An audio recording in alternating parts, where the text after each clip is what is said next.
Yo, what's going on, people? Welcome back to the channel. Welcome back to Saeed TV. We are live for the Friday debate show, man. Listen, we're always here on a Friday, giving the latest Man United news, preview, the weekend results, and yeah, man, anything that we want to debate, we air it out and we discuss it, good, bad, whatever. You know what I'm saying? We're here to discuss it all.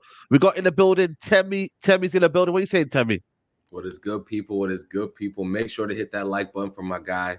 Make sure to hit that like button for my guy. Love to all the panelists. You already know what it is. Come on, man. Always, always. Rhino's in the building. Rhino, what are you telling them, man? We're here, man. We're here. Debate show is a nice Friday vibe, chill. Talk some good football stuff. Even though our football club's not doing any good footballing stuff at the moment, but hopefully, we'll see where it goes, man. But we're gonna talk, man. We'll talk about the news that we're hearing today. But make sure you guys are liking the video, most importantly, and big up the panel as always. Temmie Griggs. Our man's gone blank. Oh my god! But yeah, big up the panel. Big up the panel. Big up, man. I'm tired, by the way. So when I have a bad intro, you just know Rhino's tired. That's what you need to know. Yeah. My guy. Anyway, Rhino needs his nap. Yeah, I need a nap. I was saying it off air. Yeah, I'm tired, man. But I'm here for the people. So like the video. Like the video, man. Come on, man. Come on. 100%, man. Professor Adam, how are you, man? I'm good, bro. I'm good. Long week, like we were talking about, but all good, man. Happy to be here as well. And as always, thank you for having me, and big up everyone on the panel as well. Yeah, big up, man. Griggs, hope you're well as well, man. New York, what are you telling me? Yeah, bro. Make sure you guys like the video. Obviously, first of the month, so pay the rent, as we say. Yeah. And listen, I took your advice. I got myself a chopped cheese. I'm so filled up right now. Food. Man. I have a food hangover right now. That shit was so good, but yeah, let's just talk about United, bro. Man. Yeah, defo, man, defo. Listen, people, Musa's on his way, and Marcel should be on his way. He's not going to duck away from this one because he was on Mina's stream. Big up Mina for the raid, by the way, but he was on Mina's stream. And here he is, speaking of the devil. Marcel is here. Marcel, how are you, brother? Yeah. Oh, God. No, God. I'm good. Literally. There was Marcel, but I was like, yeah, he's coming, man. Don't worry, man. He's always here. Fridays, man. Come on. Yeah, forgive me, man. I was on Mina's show. I was speaking to you. Big up, man. But I'm good, man. I'm good, man. Big up to everyone. Obviously, City's coming on. It's coming up soon, so big game, man. I'm here to talk, man. How's everyone been? Yeah, all good, man. All good. I ain't gonna lie to you. You're not gonna like the first part of the show, which is managerial talk, because that's the news. You know what I mean? We're hearing some news today in the last couple of hours. Graham Potter is a name Ineos are considering to replace Erik ten Hag. Should they sack him? With Dan Ashworth keen to link up with Potter again. Journalists from the Independent reporting that news, that Graham Potter is the man now that will replace Erik ten Hag if he does get sacked. Dan Ashworth obviously has a link with him to that. Listen, last week we were talking about Tuchel, and I said, big up to Kazim, new member of the channel. W's in the chat for Kazim. But you know what? Last week I came on here, remember, Marcel, I did say, if Tuchel was becoming the match manager, I said I'd rather keep Ten Hag. This one, Graham Potter, yeah. I don't think he's a bad manager. I remember I was at Old Trafford, yeah, and we played them. I think we won 2-0. Ronaldo scored that unbelievable goal, yeah. And I was like, Graham Potter with 10 men dominated us. And I was like, if there's a manager out there, I want him to be in the shortlist. Graham Potter has to be in the shortlist. Obviously, I've seen what's happened at Chelsea, and it scarred me a little bit. Can't lie to you.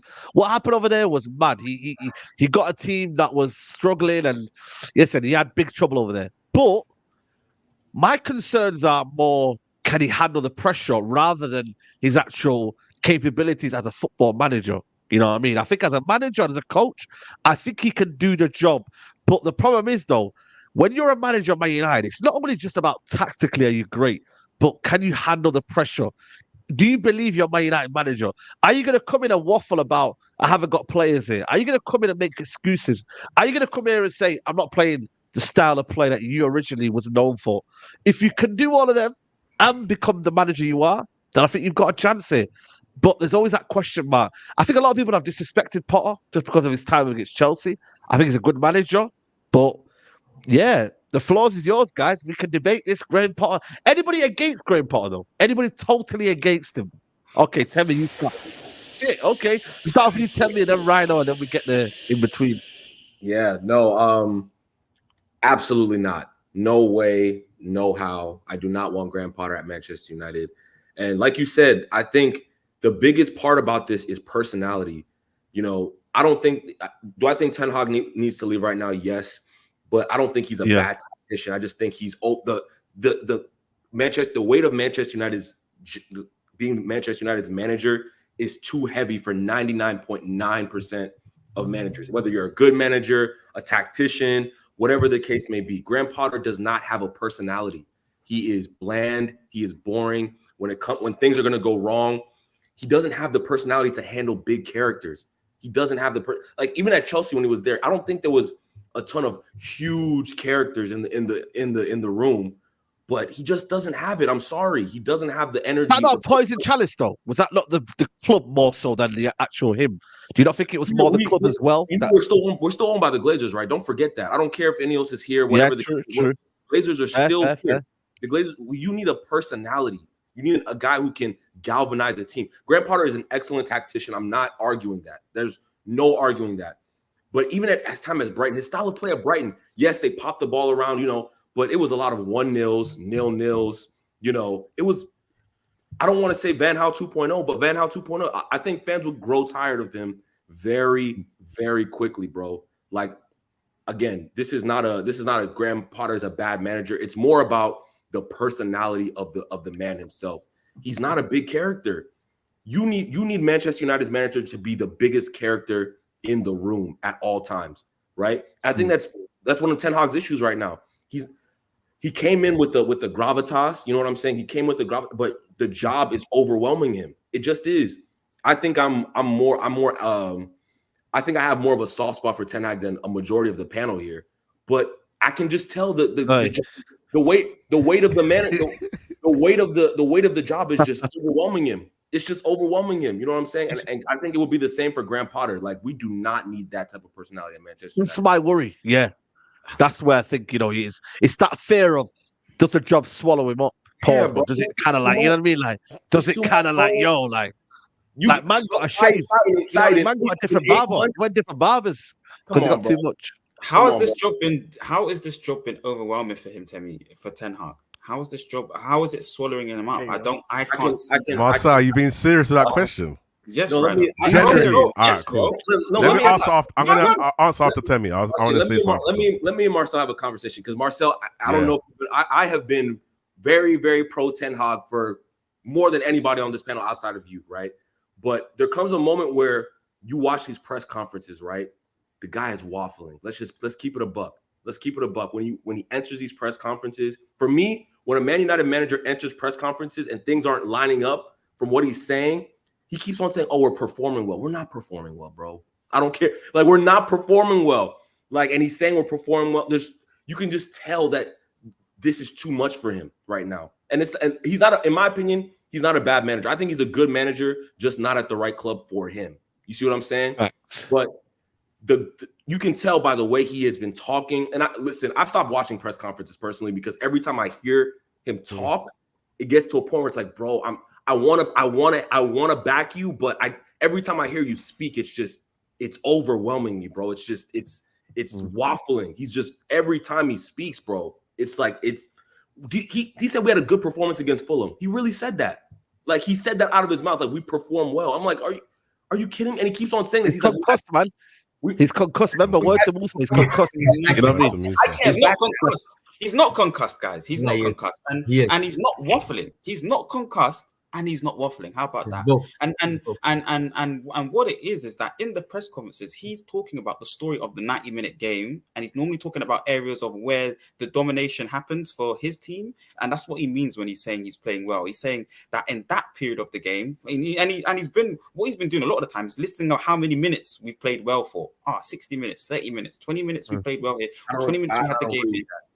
Yeah, I can understand why you don't agree with it as well, because maybe you're marketing the playing well to the best in the Premier League level, whereas our football heritage. Okay, well, even if it's not that, Temi, it's like right now our playing well is only like a top. over the last 10 years, if you medium it out, it's like a top 4 team are playing our best top playing well level. We've only finished second about twice in 10 years. It's been 4th, 5th. We're not the Man United of old. So playing well for us is what Brighton do. A couple good games here and there. Oh, they're brilliant. They got the best in the, and then it's back to normal. It's been like that, not just under Ten Hag, Temi. It's been like that under Ole, under Mourinho, all of these, man. I agree. Yeah, so part of the process is getting us from this period where we're in this every 60 minutes, every 30 minutes good, to a consistent 90 minutes of quality football where we're dominating. That comes to the squad and upregulating the quality of the squad of the players, in my opinion. And he's had heavy mitigating circumstances for that, where you're missing 3 or 4 key players per game this season. That's what's been happening. So I don't think he's been waffling in the press conferences. I think we have to look more into what he's saying in the press conferences, in my opinion. I'll let other people speak. But I hear you. Yeah, Rhino, you go next. Big up to Musa in the building. Rhino, you go next. You want to say something? Let's stick to Potter. Let's stick to Potter first, because we always talk about Ten Hag. Let's stick to Potter. Yeah. With Graham Potter, man. Listen, I can first and foremost I can understand the direction in terms of if they're going to build a structure around him and how he works and all of that stuff. But just as you said, Said, it's the weight, man. If he can't handle Chelsea weight, there's no way in this God's green earth he's going to handle Manchester United. There's no, it's like, and what it is that's why it's funny because I'm going to kind of segue into Ten Hag. Ten Hag thought he could till he stepped into the office and he realized, bro, it's not adapting. Like Potter, listen, he came to Chelsea and he changed his whole swag. That alone's a red flag for me. He didn't come as himself and then stay as himself. He changed. He had tried to adapt. So he changed his personality to try and fit the club's image. That alone is a red flag. That's nuts. Don't used to wear the track suits, look like that cool geezer. You're right, guys. Let's have a good game. Then he just tried to do the smart up. Man, that alone is mad. And then him to step in the Manchester United office where you get scrutinized for every single thing you do. I remember when he came late to one of the press conferences and he tried to make a joke and he looked stupid and all of these things are it's scary for me to even imagine him saying, yes, I'm Manchester United head coach. Imagine that. When the game starts, you see Graham Potter, Manchester United head. Nah, the fear of that is frightening. Who's a better coach? Who's a better coach? Graham Potter or Ten Hag? It's a no-brainer. Come on. Potter. Graham Potter. No, tactically, though. Who's a better coach? No, real talk, man. What he did at Brighton, man. Do you think Ten Hag can do what he did at Brighton? You think Graham Potter semi-final? Come on. Listen, Graham Potter. We'll find out. He's in the Ajax job. We'll find out. Graham Potter at Ajax would have done the exact same thing, just like previous managers. We've come to learn that Erik ten Hag was not playing his style of play at Ajax. He was playing the Ajax way. Ajax was implementing what they do through their youth system, and Erik ten Hag continued to do what they do as usual. He's come to Man United and he's played the Erik ten Hag way, and we've seen it. Graham Potter's Champions League group stage was much harder than what Man United had, and he came out of that. He came out of it with flying colours. He put in works there. They got knocked out of Real Madrid. That's who knocked them out in the knockout stages. We forget that Graham Potter was under the same pressure that Pochettino's under now, with an owner who buys and picks the players that he wants to buy and then gives them to you and then says, yeah, get on with it. That was the pressure that he was under. It was not what he was used to at Brighton.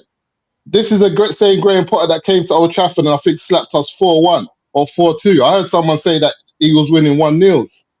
This is the same Graham Potter that Pep Guardiola says was the foundation of what is taking place now at Brighton with the new manager.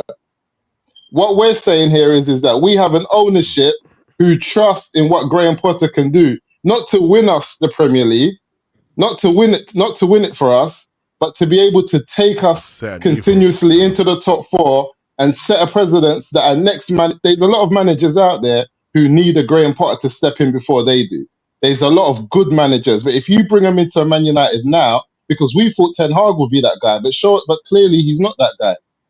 There's a lot of good managers out there that we think of and say, yes, let's bring them to Man United. But in reality, they need someone to warm up that seat that can have a level of consistency in getting us there or thereabouts in second and third.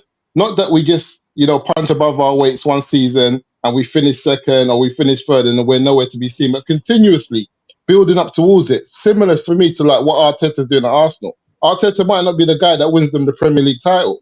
They might have to go and get a big manager that knows how to get it over the line. And I think similarly, Man United needs someone who knows how to work with the new structure that we have, has maybe worked with some of those people before, can also have a clear identity of how to play football and how the people above him want him to play football with the clear support and to just continue to try to get us there. Just on that identity point, he doesn't even have his own identity when he came to Chelsea. He faked his identity. He changed his own identity. No, he didn't. Because I told you, but on that point there, some raves, some parties are no sneakers and no hoodies. Sometimes you go to the party and it's just no sneakers, no hoodie. He signed for a club where there's no sneakers and no hoodies. You got to get the Prada suit out and you got to get the Prada loafers out. He stepped up. He was shopping in a whole different district. Nah, Lampard didn't. He was sharp. He was just shopping in a different district. But my thing is that I'm not saying Graham Potter's the main guy or he's the one that's going to win us the Premier League title and he's going to bring the good days back. But I think there'll be a level of, there's a stepping stone, and I think there'll be a level of consistency because he's worked with the guys. We can get a better stepping stone. Who's the better stepping stone? Let me get Adam's and Griggs' point of view. Adam, you go first. I can hear that. Do you want to counter that? Do you agree? Has he sold it well for you there, man? You know what I mean? I can't lie to you. Musa sold it well right there. Yeah, I hear the pressure thing. Like, the job is big. The job is very, very big. And I don't think we need a tactical manager, and I don't think we need a strong personality. I think we are in such a bad state that we need both. Like, we need someone that can make tough decisions. I don't think Graham Potter has it in him to bench players and to do, like, difficult things. And this is what we need. Like, we need someone that's going to really, really make big calls, and I don't think he's that guy. But I think he's a good coach, to be honest. And I hear what Musa's saying about the step before.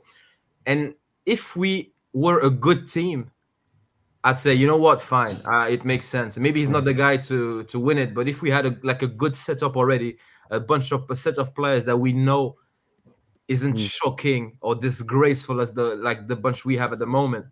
And we had like a sort of a transit. Like, for example, it would make sense for Liverpool after Jurgen Klopp to get someone like Potter because, he's a good manager. And then maybe you look for the next big guy, But for us, we are such in a... I don't even know who I want, to be honest. Because I think as much as Ten Hag needs to go first thing in the morning tomorrow, I think the players are ridiculous. Like, both are appalling. So... I don't know. I don't even know what is my position, say, to be honest. Like, overall, I think the club is in such a bad state that Potter would come in and he would probably fail. That's why I hear like people, it doesn't make any sense to sack Ten Hag. It does make a lot of sense because he's doing terrible things to the football club at the moment. But can you mention that, by the way? Yeah, that's something that you have to mention. Just because there's no plan and there's no one out there doesn't mean we don't have to sack Ten Hag. But yeah, go ahead. Sorry. Exactly. No, exactly. You don't settle for less. And at the moment, Ten Hag, like I was a big Ten Hag fan. I wanted him to get the job, and he's being disappointing on a level that, bro, I'm just like Timmy as well. I can't listen to the press conferences. Like the way when I hear him speak, I'm like Musa said it best, and you said it, Saeed. He fell on his head. Like the brother is not all right. So he's lying as well. He's taking the piss. He's picking the wrong players. Like he has a bad set of players, and he's picking the worst ones. Varane can play on the left, and then you see Lindelof on the right and Varane on the left. Makes zero sense. He did it last. Like he's boiling piss at the point. So, but going back to Potter, I don't know, Saeed, because I don't think he can do that well given the environment we have. I really don't. But though, we're also missing out a point of Dan Ashworth. If he can lock in with Dan Ashworth, get the players he wants to get in as well. Like, if he can get rid of the players that we want to as well, he can seriously do something with a guy that knows him as well. Yeah. It's not as if Ten Hag knows these guys. This guy knows him. He didn't have him at Chelsea. He didn't have him anywhere else. That would mean you're seeing Potter as the full-time, long-term manager, not as a stepping stone. Yeah, but then you never know. I'm saying 2-3 years. There's no long-term managers anyway anymore. This idea is long-term managers anyway. 2-3 years, and then you go from there. Yeah, you're right. So again, what is something? You said he can do something. What is that? 4th, 5th? Like we're probably going to be right now. You build something. Okay, build something. Build a plan. Build an idea. Build something. That's what Ten Hag's doing. Here's the issue, right? Here's the Ten Hag ain't doing shit, man. He's actually falling. He's you know what he's doing? He's making everything khalas, man. He's ta'ban. Yeah. Where's ta'ban? Ten Hag is building right now. Ten Hag's building right now. Here's the issue with he's building sandcastles. He's building sandcastles. And every wave that comes, it knocks it down. There's no stability with what he's doing. Bro, here's the issue. You're talking about build something. You guys don't have the patience to build something. So Graham Potter's already out the question. No, but we're talking about this. It's not about the patience. We're talking about this though, guys. Let's be honest here. Just a quick one. Let's just be honest here. Erik ten Hag came in and his first 12 months did not adapt his style of play of what he wanted to that Man United. Because if he did, why have we not seen anything of last season this season? Whatever Erik ten Hag did last season, it was not a part of his plans this season. I truly believe Erik ten Hag came in and in those first couple of games, he wanted to play a certain type of football and he lost badly. And that's when the concussion started. That was the first knock to the head.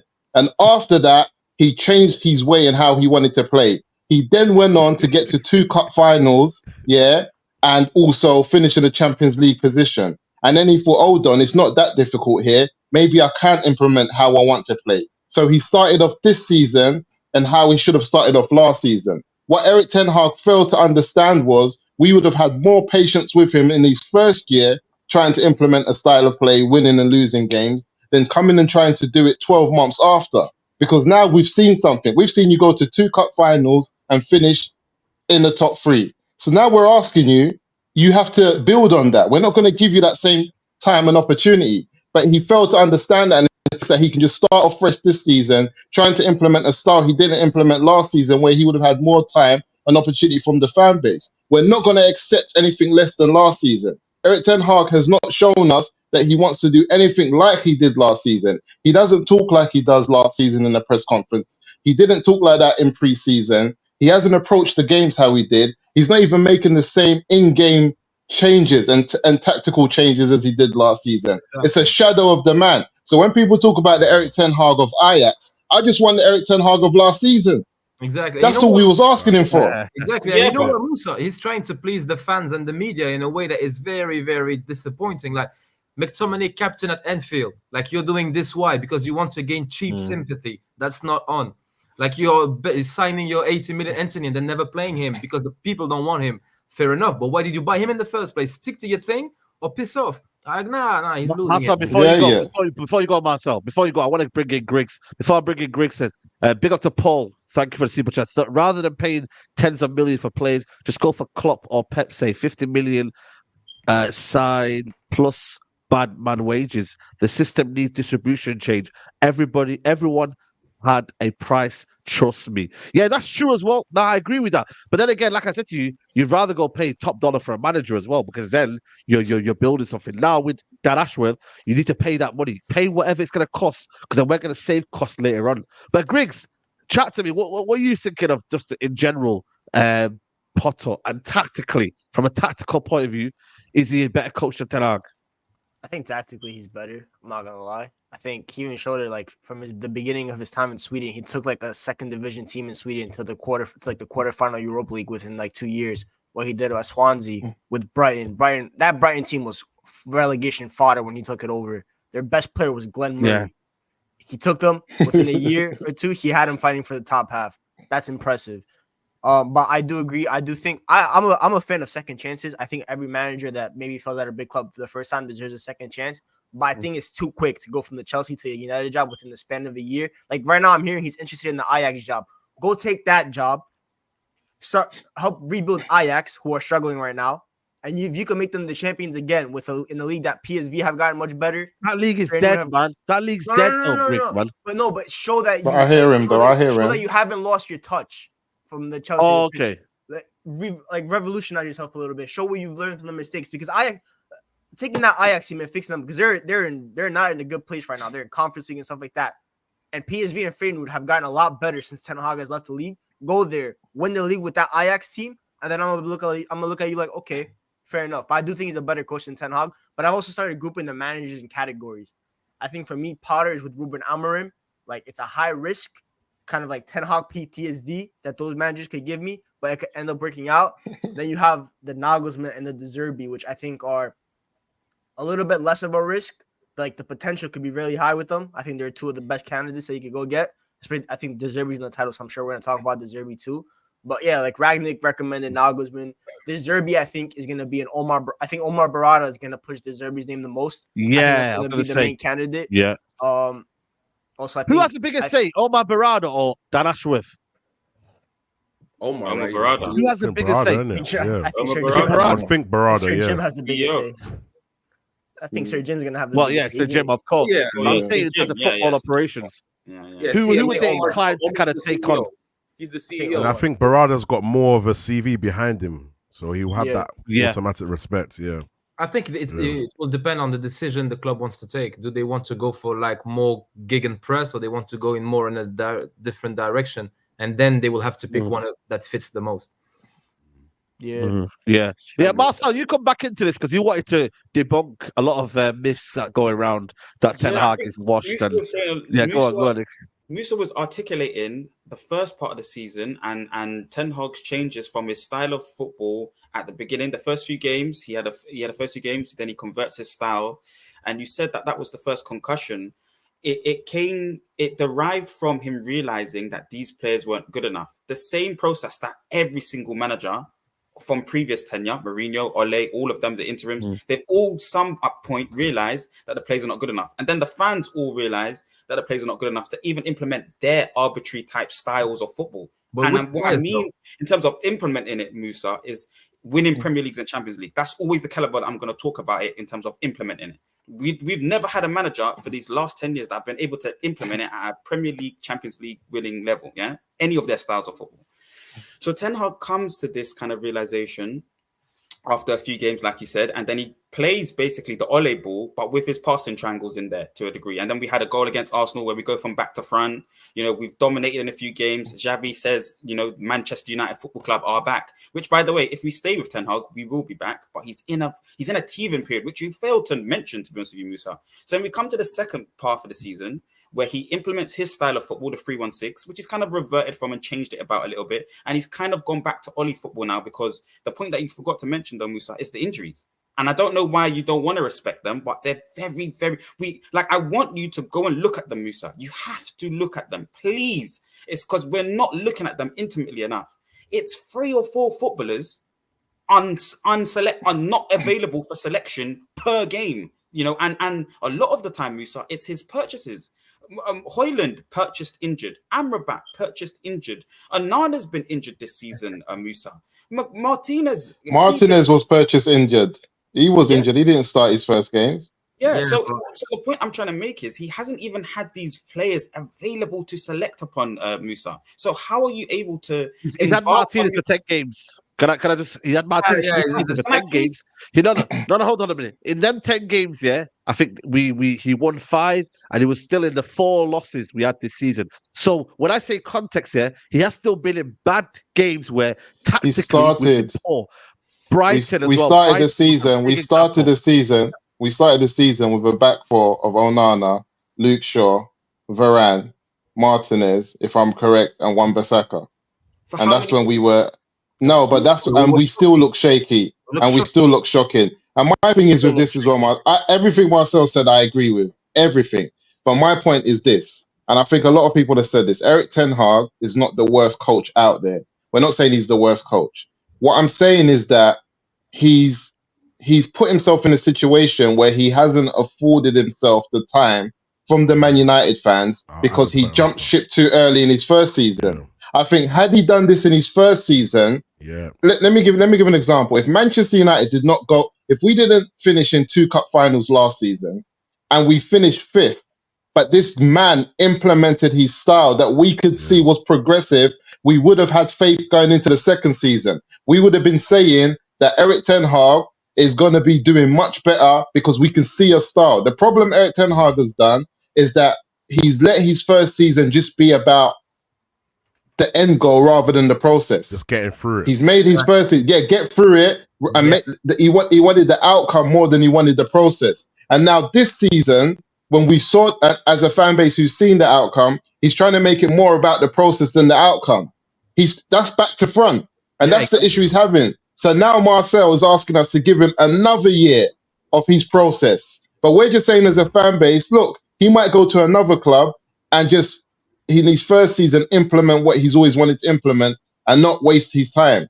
But for us, we just don't have another year for you, Mr. Eric Ten Hag. We don't have it. I just don't have the patience for you. I don't sign quickly. All the players that he bought as well. We talk about he came in and he saw a bunch of players that were not good enough. Then the man goes and buys about 8 players himself who are not good enough. So where are we going? Yeah. And even just to add on that quickly, that's what I'm saying. The first season should have been a time that he sets the foundation. He sets the bottom of the pyramid, sets everything exactly how he wants it, goes through all the teething problems and starts working it out. If you set the foundation, even if you don't have the best players, at least we can identify, okay, here's where we need a left back, here's where we need a DM, boom, boom, boom. Then the second season, you can now start plugging those holes and increase the quality because you've set the baseline already. So the problem is, like Musa said, he's gone back to front. If you want to use Arsenal as an example, what's his name? Arteta played his same 11. He started them off.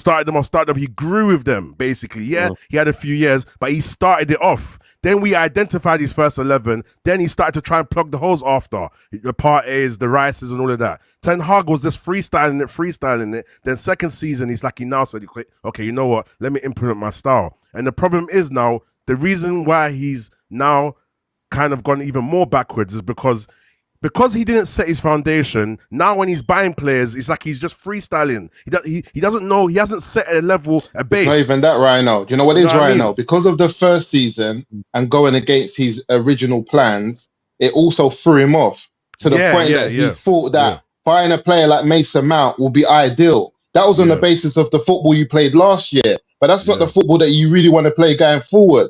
That's how much it threw him off. Because Mason Mount was for the team he had last year. It's not for this team and what he's trying to do.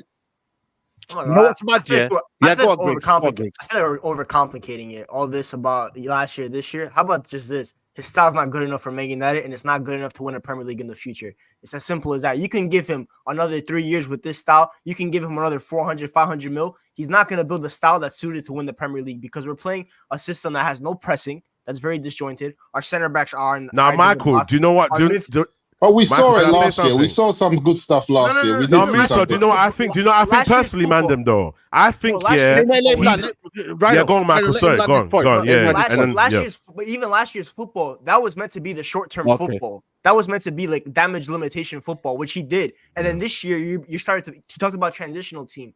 Bro, you can't try to you can't buy Anthony the 1 year and then the next year say you want to be a transitional team while you spent pretty much a whole budget of about 10 other Premier League teams on a winger that's not transitional. Like, he just makes no sense. And I don't think he's a good enough coach that can compete for the big trophies on a Champions League or Premier League level. Like Marcel said, a Champions League winning level, a Premier League winning level. He doesn't have the coaching capabilities for that. I really don't think so. And then you disregard the man management qualities that he definitely does not have to be part of a team that can win the Premier League. It's as simple as that. He's just not good enough. United is just a step too above for him. He's a good coach, but he might just be a coach that should be managing 5th and 6th place teams on a consistent basis. It's as simple as that. I thought he was at least an Arteta coach, man, to just be that guy that takes us a step away. I hear that. That's the sad part. That's what it looked like from Ajax, right? But you said that we learned that Ajax, he followed the Ajax way, not his style. Arteta has his own style. I don't agree with that. You can't coach total football without having total football principles drained in your brain. Look, he has certain principles, right? But the Ajax quality and those kids that have been molded the Ajax way from when they were 10 years old helped elevate that style of football. He had a squad that's once in a lifetime for Ajax. Ajax have not had a squad like that since 1995. But then again, it's once in a lifetime thing. But he coached that. It doesn't have to be from childhood as well. It doesn't have to be from childhood because look, you have Antonio Conte at Chelsea. They left and then they got Mauricio Sarri, and then within 5 minutes they were playing the best football in Europe, and they were pretty good on the eye, and they went like on a 15 games winning streak. So before we move on, because I want to bring on Cesc Fabregas comments. Paul B says, boys, listen. Would you rather pay 80 million for Anthony or 80 million for Pep or Klopp? Who else is out there? Possibly Ancelotti. If we paid 80 million for Klopp back when we paid the same for Lukaku, we would be back. Yeah, no, I hear that. If you pay for managers that amount, you will get success. But the problem is, 300 mil for Pep. I paid 300 mil for Pep in it. In a heartbeat, easily. 100%. 100%. Big up to Aminor. I did get your emails. I'll message you later on, bro. Big up to Jim and Golf says talking about injuries like Liverpool aren't playing the under 18s and Tottenham didn't have their whole front three out. Wake the F up. Shout out to my man. Let me bring the Cesc Fabregas comments. By the way, there's over 1,000 people here. Make sure you're not liking the video, people. ASAP. Cesc Fabregas today, man, he said, on Man United, with Ollie, there was some good big games. At least you saw a plan, which was defend well and have great breaks, great ground attacks.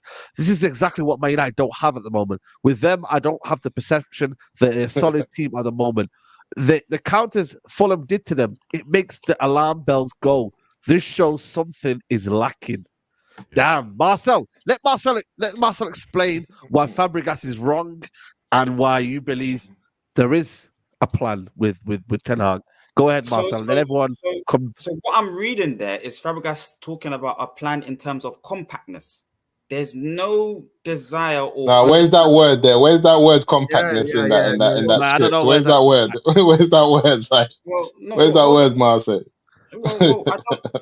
I don't see the word in particular, but we're talking about being a solid team and the perception of a solid team, Musa. And I think particularly he's talking about compactness in terms of the defensive side, especially when he's talking about those counterattacks that Fulham did against us.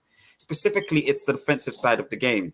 People might assume when he's talking about a plan, saying holistically he doesn't have a plan, but he's referencing there, if you read it again, it's simply about the compactness in defense.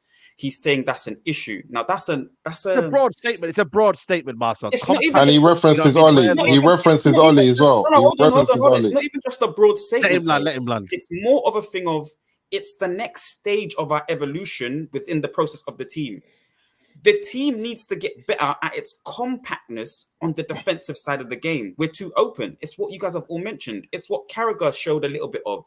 The lines of the team, the defensive line, the midfield line, even the goalkeeper line, all need to be a bit more compact. Marcel, weren't we good at that last season, though? So why didn't he build from that foundation and carry on this season? That's the point, man. So I was going to go back to what Saeed said, Rhino, on that in terms of Martinez, because he said even Martinez was there. But even when Martinez was there in those 10 games, the other players, like I was trying to mention to Musa, weren't there. There was a They were there, though. We had games. No, not all of our team. No, not all of them. Yeah, but what manager has all his team, all of his players to be good? Not every manager, Musa. But what you have to realize is we're in a heart open surgery era. We're in an era where none of these players are used to playing this front forward on the halfway line style of football. We've just seen it there. Fabregas just highlighted it. We were a counter-attacking team where 11 of our footballers were in our half. Under Mourinho, 11 of our footballers were in our half. So that's the ilk, and that's what they've been training. That's what they smell. That's what Scott McTominay smells. That's what Maguire. But how does But Marcel, do you know what it is? I agree with you, but any manager 18 months into a job that still has these issues, this just doesn't succeed. You can have these issues in your first 6 months, but I've never seen a manager in his first 18 months have these levels of issues when you're talking about teams and how they're playing and how they're setting up, and then you expect him to succeed. Like, I just don't see it. You're talking about something that we see in our first 3 months, first 6 months. You look at teams like Fulham who went and appointed Silva, and things change. You look at Wolves with what's his name, Gary O'Neill, and things change. Yeah, then you look at Eric Ten Hag. You look at Eric Ten Hag, who has had the money that he's had, has given the freeway, the leeway to buy the players that he wants because there ain't no one on top of him who can actually tell him who to go and get. And still, 18 months in, we're sitting there as a fan base talking about, yeah, well, we're transitioning and we're trying to get into the process, and So where's the last 18 months gone on the training field? Exactly. Where's all that gone? Well, the first season we achieved well and above, Musa. Well and above. So that first season, you saw it. You saw him try to convert his style, like you were saying, because I tried to get back to it, but Super Chats came in. Tried to convert his style, and it didn't happen. Because, like I just said to you, he's had a load of counter-attacking footballers. He had a load of them. So he tried to play possession football with Fred and Ericsson and McTominay. They pass it out the back, and against Brighton, they swallow you up. They can't play back to goal. It's at Old Trafford, free, whatever that result was, for the first few games like that. So he goes back to, okay, guys, we're going to play like Ole and Mourinho just for the sake. Go on, Sai, because you want to. No, I'm gonna get Adam and then Temi, and then we'll go to Dom. So Adam, you go first, and then we'll go around. Like I'm not sure, man, Marcel, how you can actually believe what you're saying, basically, because what is the scenario in which you criticize Ten Hag? Is there a scenario like such a scenario? Does it exist? Because if I've said it many times, it's in because hold on. Because when you said talent ID and stuff, he's questioning. But the talent ID is not any problem. It's like the one problem a manager cannot have, because that means you can't differ. You don't know the difference between a good player and a bad player. That's what talent ID means. Like, it's the very fundamental thing about football, to pick good players from bad players. I disagree with that. Salah was at Liverpool because of not Klopp. His talent ID said Julian Brandt should be there, but somebody else above him, the structure, which there's meant to be. Man United had it. You cannot buy poor players. That's what I'm saying. But again, if you spend 80 million on a player that everyone agrees is not good enough, that means you don't know a good player from a bad one. That is a fundamental problem. It's like an Olympic swimmer drowning. That was in hindsight. We knew that he's 80 million poorly spent in hindsight. We knew that Maguire was 80 million poor sight in hindsight. I think it was Mangala. Mason Mount. I don't know. We can get to Mason Mount, because you've said Mason Mount twice now, Musa, and Mason Mount is the jury's still out on him. If anyone can fathom anything further than that, that's crazy, Musa. If you can actually think and say he's been just his fitness alone, we always say that. No, we're not saying he's crap. We're just saying that. We're just saying this is what we're saying, Mars. We're saying last season, Mason Mount had the same season last season at Chelsea and hardly played because he was injured. The guy's been injured for the best part of 2 seasons, and he was on a free this transfer window. He's on a free. This summer, he was a free agent, free to go to wherever he wants. Eric Ten Hag comes running in 100 miles an hour, and what does he do? He goes and offers the 60 million for us to go and get him and put him on our bench, when there are other positions in the squad that he should have known needed more seeing to. And now everyone talks about when Mason Mount is back, where does he play? We're having this conversation. So, we know where he plays. Hold on. We saw where he plays in the DM. Where does he play? He plays in the DM, and he played fantastically. And he played the first game of the season as part of the 2-8s in the 3-1-6. Hold on, Marcel. What I was trying to say before. Let's go back to Adam's point. Go back to Adam's point. Then, go back to Adam's point. He didn't have the players, but I don't agree with that. No one has the players, and now he has much of his players. And then you said like the injuries and this and that. But if he wanted, like the thing is, he has players that he could play his football with, and he's deciding not to do it. Because if he could pick a team with almost only his players, he could pick a team with Malacia, Varane, Martinez, and Dalot. And Varane and Dalot are not his players. Fair enough. But Varane is class, and he seems to love Dalot. But I'll give him that. But he could play Mason Mount. He could play Donny van de Beek, that he is a player that he knows very, very well. And he could play Casemiro. Hold on. What I'm trying to say is, if he wanted to do his thing, he could have players at his disposal that know what to do. Mason Mount, Donny van de Beek, and Casemiro are all players he either bought or knows very, very well because he had them before. He could play Anthony. He could play Amrabat in the middle. He could play Højlund up front. And the left wing option, he decided to make Rashford his player, but I'll give him the left spot is not his. Even Garnacho. Or Garnacho, he decided to promote him or whatever. But basically, out of an entire team, he has many options in midfield that are his. He has options out wide that are his as well. And up front, the only thing that is not probably his thing is the left wing and the right back. So that is more than enough to be able to put at least a performance together. And don't shake your head like this, because my point is, do you not agree or do you not want to agree? Because it seems to me like you're just refusing. No, it's extremely. So Donny van de Beek, he already looked at last season and said you're surplus to requirements. He already said that. Exactly, but that is a lazy thing. I've got some comments, guys. By the way, yeah. No, but I've got some comments. I can go through all of the players he listed and give you reasons that you should have been looking at if you was following him properly. In his best team, in his best moment in his career, Donny van de Beek was in the top 20 Ballon d'Or playing for him, knocking top teams out of Europe. So he could actually, my point is, if he wanted to play his thing, He had enough tools to at least give us something to look at. Maybe not the best. Can I bring something in, Adam? Sorry to cut you off, Adam. I want to bring something in. I want to get Temi's view, and then we're going to get Dom. So let's just please respect that. I'm big up to the super chat. I'll read the super chat as well soon, Olu. But he's come out here. Shout out to Griggs. He's just sent me this comment. I think it's from the BBC. He did the interview. He goes, my style of play, I think it's clear. Okay, right. I always want to play from the back. That's why we signed Onana, Martinez, and Casemiro. If you sign Casemiro to play from the back, you are more than concussed. Like it's a damage. Like I know. That's what I'm saying. He goes, I want to dictate the game with a high block. Tell me, I want your opinions, and then I want to get Dom's opinion after this. But tell me, what do you think to that? And crazy comments. So I'll talk about this, and I'll talk about the Fabregas comments because I want to defend Marcel a little bit on the Fabregas comments. But on that, Marcel, that comment is the type of stuff that one we just saw that's just jarring to me. went from Frankie De Jong, who is, in my opinion, the best deep line playmaker in football. I think he's a wonderful player, struggling this season, but a wonderful football player. To Casemiro, who is, you might as well have kept Nemanja Matic at that point. If you were talking about, you know what I mean? Like as much as I love Casemiro as a player, he has never been a ball-playing defensive midfield player. That's why Toni Kroos was next to him. Toni Kroos was next to him his whole career. You know, I don't want to say holding his hand, but holding his hand so he could be a destroyer. So when you make comments like that, it's like you watch Casemiro in training and think he's a ball-playing DM. Like it's just mind you, he played out of his skin last season. Last season was probably his best season in terms of doing things on the ball. But exactly. But he overachieved. That's not what Casemiro does. And now it looks like his legs are going a bit. It seems like he's going down the hill a bit, and it's stuff like that's confusing. But I want to defend you, Marcel, on the Fabregas stuff. The Oli revisionism, right? The revisionism. It's not revisionism. It's not revisionism. By the way, I have a couple stats. You go back and watch your fan cams talking about Ole Gunnar Solskjaer. You're gonna say no style of play. What are we doing? Like this whole we had a style. It's not because he wasn't a coach. That's what I'm saying. It's about standards, though. This manager's a coach. Oli weren't a coach. But go on, carry on.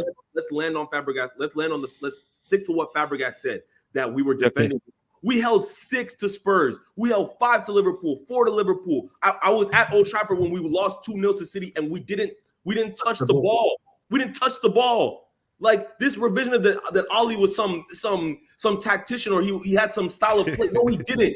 No, Oli was a bum, man. Oli was a bum. He's the only worst. We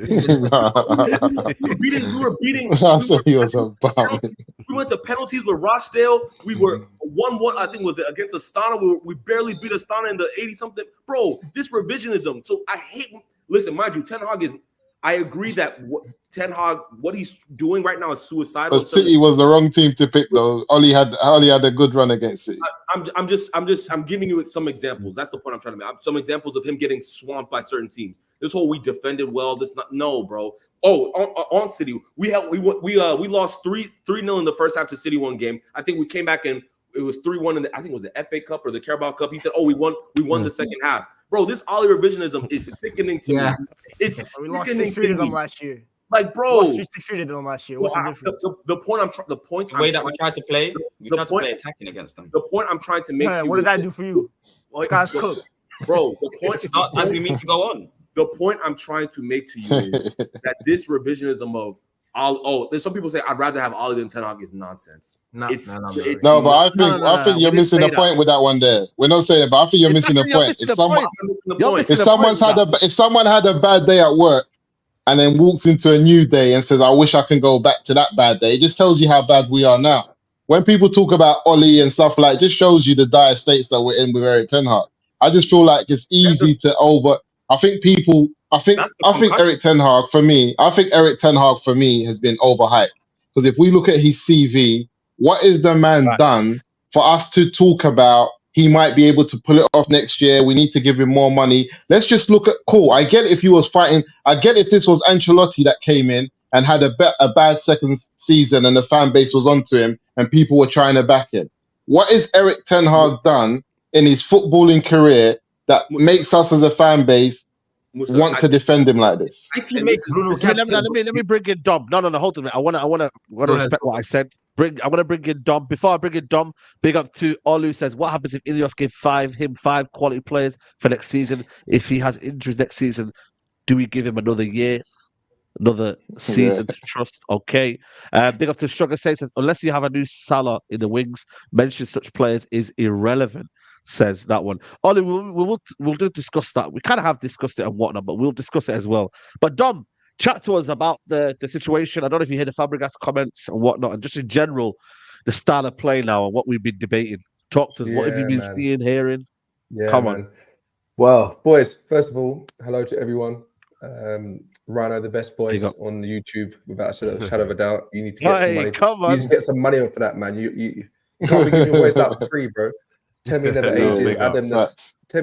Adam, the smartest guy I know. Marcel, you know what you say, true to yourself, bro.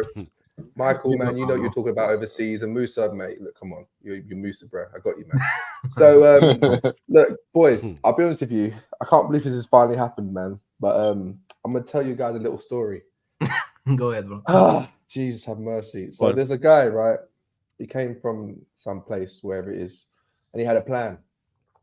It was called the Ajax plan. Right. So he came to Manchester and said, you know what I'm going to do? I'm going to try and get some Ajax players and play some Ajax ball. But what he didn't realize is that we have some crap players. We have some crap players. And what happened was there was a tug of war between the Ajax ball and the Manchester United ball. And guess who won? Scott McTominay, Harry Maguire, Marcus Rashford. And now Ten Hag's like, bruh, what am I going to do? And he's forgotten everything. You know what? I deeped it now. All he knows is Ajax ball. That's all he knows. So now he's come up against something that he doesn't know what to do. And he's freaking out. He's doing things that he's never done before. He's coming out. He's doing all these quirky comments. Bro, I'm actually at the point now where I think he's got to go. I don't see a future with Ten Hag, man. It's time to get Denzel Washington and equalize and just get rid of him, man. Because you know what it is? I respect him so much for trying to think he could tame the beast that is Manchester United. But based on the history, it's not easy to tame, and especially under this structure. You've got to be some arrogant, unbelievable, come with no fear. You know your tactics, you got everything. Everything has to be perfect for the chemistry to chemistrize, whatever you want to call it, man. And the problem is things are not working. You know what I say to you, right? If you've got a team that ain't cooking and it's not making sense, fine, I get it. But you still need to show something. So when the players that are out come back in, you improve tenfold. Not when the players go, you drop even to minus numbers. It's not good. Every time I look at the team and the players and the possession and the shots, we are always, it's in 40-60 or 30-70, 20-50 shots. I'm like, this don't make sense. And the problem is that Ten Hag doesn't know what to do. He's making rookie mistakes time and time again. Look, I think Anthony played really well for what he does. He played well because he kept the ball going. He's got one of the best possession and he was defending. Fantastic. But how do you keep playing people like Rashford? How do you keep playing him? Tell me, there's got to be something in his contract. There's got to be something going on. How do you keep playing someone when you see the clips, you see the freaking Ross Barkley clip, you see all that? How do you keep playing Lindelof on the left? I know we mixed it up before, but how do you keep doing these mistakes and these errors? I don't get it. And do you know the one that really got me? Adam made such a fantastic point. He's a prodigy. Gandalf, Adam, you are, man. It's one of those things, right, where you got all the players you wanted. You got the Amrabat, you got the Malacia, you got every Ajax player, and you couldn't make it work. And the worst thing, you didn't even play your Ajax players. What? Make that make sense. And Marcel, you know what? You know I've been with you, bro. I've been with you thinking, you know what? We've got to give the brother time. Let him have all his players to cook. Let him have all his players. But at some point, man, I want to have some food, man. He ain't got no more time to cook. I'm hungry, right? I'm hungry. Yeah, he's not doing enough. He's not doing enough. And for the love of God, I think someone needs to put him out of his misery and wait until the structures. Dan Ashworth's in place. You've got Omar now. Throw the towel in. Bro, throw the towel in. You've had a good, throw the towel in. He's had a good run, man. get the high fives, do whatever, get a send off. De Gea didn't even get one. You might even get one. Do what you want. But the time is done now. Let someone else have a go, bro. Just pass the controller, man. Pass it over. Let me bring Griggs back in it. Griggs, you were going to mention something before about. Can you bring up the comments again with Ten Hag? I want to point some stuff out with Ten Hag. Oh, the Ten Hag comments. Yeah, of course. I don't know if I have it. Again. About the Casemiro one, you mean? The Casemiro one, yeah. Yeah, bring that one up real quick. All right, cool. Yeah, go ahead. All right, so Eric Ten Hag, you want to say you want to play with the high block, right? That's what we want to play with. Did you know Manchester United have the 13th highest line in the Premier League? We are below Burnley and Everton. Everton, whose manager is Sean Dyche, by the way, who's known to be this defensive manager. So we're at 44.37. That's our line, 13th in the Premier League. You say you want to play at the back with Casemiro. That's why you signed him. Let me remind Ten Hag, Casemiro was not your original DM choice. It was Frankie de Jong. That's who you wanted to bring in to play out from the back. It wasn't Casemiro. You signed Casemiro after you held a 4-0 to Brentford and you started panic, and the panic started ringing in the head. That's when you signed in Casemiro because you have to do, as I said earlier, damage limitation. And then to bring Fabregas back in, I think Marcel mentioned about Ole playing counter-attack football. Did you know Ole played with a higher line than Eric Ten Hag, by the way? And Ole's time, we played with a higher line. We played more advanced front-footed football than we do under Ten Hag. I saw Maguire playing a higher line under Ole most of the time than we do under Ten Hag. So he was able. So this was the novice, by the way. And I agree. I've always said that Ole was the novice, but yet he had United playing in a more front-footed, aggressive approach than Eric Ten Hag. There's a reason why we were able to score 5 under Ole, 4 under. We've only scored more than 4. We haven't even scored more than 4 goals under Ten Hag yet. And this is his second year in the job. We haven't scored more than 4 goals in one game. Oh, Griggs, you know what? The only hype, man. That was only because it's not. He's trying to make a point. He's trying to make a point, though. Yeah, I know that. But I'm just saying, it's not revisionism based. Yeah, no. It's fine. But the only thing about Ole is people were happy, man. You know when the supply teacher comes and Sister Act 2, and they're like, "Hey, boom, boom," and they do what they want. They were just happy, man. He was a supply teacher. They were doing whatever. They're like, "Yeah, let's do me. You play. Don't worry about him. He's just going go on, lads." You know what I mean? But Grizz is making points though. He's making points by saying high forward line. A high line means the highest the defensive line is higher, but the way that we implement our press and the structure of the press, the 2 are in the forward line, sometimes the 1 in the forward line. It wasn't the same under Ole. You know, they weren't charging. Listen, you know what? All these front three outscored Liverpool's front three. Remember, Ole's front three was outscored Liverpool's front three. Ole's front three was scoring goals. Had better players though. Ole did have better players because he had a better player ID.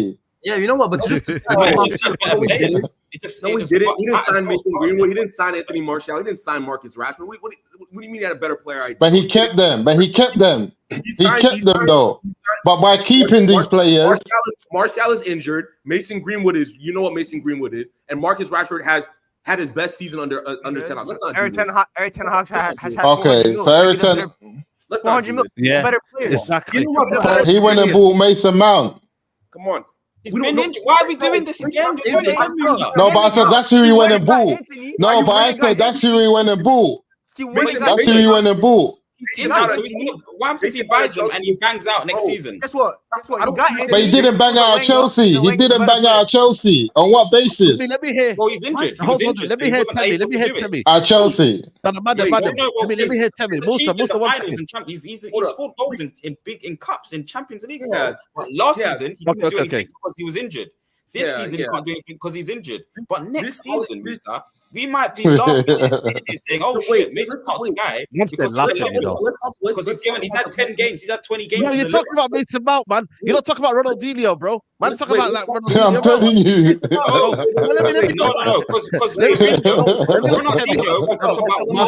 me go to He's not even better. He's not better than Ross Barkley. Mason Mount. He's not better than Ross Barkley. He's not better than Ross Barkley. Wait, hold on. Temi, then Griggs, and then I'll bring Rhino in as well. Rhino's gonna come after Griggs. Yeah, go on, Temi. Ollie didn't get rid of. Ollie signed Harry Maguire. He signed AWB. He signed some of the most ball players who have no ball retention. Nothing. Like let's not do this. It's one of the worst years in my life. He inherited an elite. Like Marcus Rashford was playing at a high level. Martial was playing at a borderline. He was playing at a high, in my opinion. Rashford wasn't playing at a high level until Ole got there. Martial was playing at a borderline, in my opinion, borderline world-class level at the time. Borderline world-class level. And Mason Greenwood came onto the scene, shocked everyone. With it, like, let's not act like Ali didn't walk into a situation. And he had Paul Pogba, right? And he had Nemanja Matic. Like, what are we talking about? Then he signed Varane. He signed like the players that they were bringing in for Ali. It's night and day to what the issue is. Ten Hag, they gave him too much power. They said, "Oh, do what you want," and you should never let any manager do that. I don't care if you're Pep. I don't care if you're Klopp. You should not let any manager in world football just take the reign. Do what you want, because they will all fail. They will all fail. You know why we shouldn't do that? Because it turns out that he's very bad at his job. What do you mean? Who? Ten Hag. Ten Hag, the director of football, is terrible. I agree with that. No, let's talk about Ten Hag, the manager, because Ten Hag, the guy that got rid of Ranić, the one that said he don't want Ranić around. Player ID, by the way. Player ID. Again, Sir Ranić. Let me hear Griggs. What did he have Griggs, go. Did he achieve in his first season? He didn't even want Ranić. He didn't even want Ranić because the director above him to help him get these players. The man who all the players that. That's one of his biggest mistakes. Yes. Yeah. That's why he's got to go. Ten Hag is the Unforgivable. You know what, Musa? Ten Hag is the only man. Which, by the way, Ten Hag has said to us. Ten Hag's ready to extract that power away. By the way, he said that. Ten Hag has said that he's happy to work under Ineos. He's been successful working by himself, and he's very happy to work under the structure. New owners are coming in, and you're not going to have a go at them. Of course, you're going to be happy to work on them. Okay, but just look at his previous work then. You know what? Let me just look at his previous work. Marcel, before you go. Overmars van der Sar. Before you go, Griggs, you wanted to mention something. Yeah, bro. We're talking about what you want to mention. Talent ID, by the way, isn't just transfers. Talent ID is what you do with the players that you are currently coaching and how you utilize them. Marcus Rashford, you want to talk about talent ID? Why in the world are you playing Marcus Rashford as striker when you can clearly tell he can't play striker? Yes, he has a physical profile because he's tall and stuff like that, but he doesn't want to get by the way. He doesn't want to get into a duel. So how are you gonna put a strike? How are you gonna put a player as striker that doesn't want to get into a duel? I like Rashford. Don't get me twisted, but keep going, Griggs, man. Let me cool you down. Keep going, bro. Can't play striker. I agree with that. Left back. Why are you playing Lindelof at left back when you were doing Dalot a couple months ago, and then you switch Dalot to right back and you go play Lindelof left back? Rafael Varane, you say he can't play left-footed, he can't play left center back a month ago, and then a month later, when you're so desperate to get past Bayern Munich in the Champions League, you go back to Varane left center back. Where did Varane play center back on Wednesday? Left-footed, he played at left center back. So this guy doesn't understand how to utilize the midfield. Bruno Fernandes. Why is Bruno Fernandes averaging the most touches in our midfield when he's the worst midfielder on the ball? Why is it Kobe Mainoo on the planet on the ball? The kid that you gas up. Why are you using Kobe Mainoo as a ghost at right center mid and he's not getting on the ball? Keep going, Griggs. I'm eating it, man. That's talent ID. That's player ID. Like Ole, for example, looked at Lukaku and he's like, I want to play this guy as a right winger, kind of tucking in so he could get on the left footed more. That's talent ID. That's player profiling. Ten Hag's player profiling is piss poor. It's as simple as that. Exactly. No, he finished you, Marcel. He finished you. Saeed, play the credits. Saeed, play the credits. Saeed, play the credits. Play the credits. Outro. Play the outro. It's done.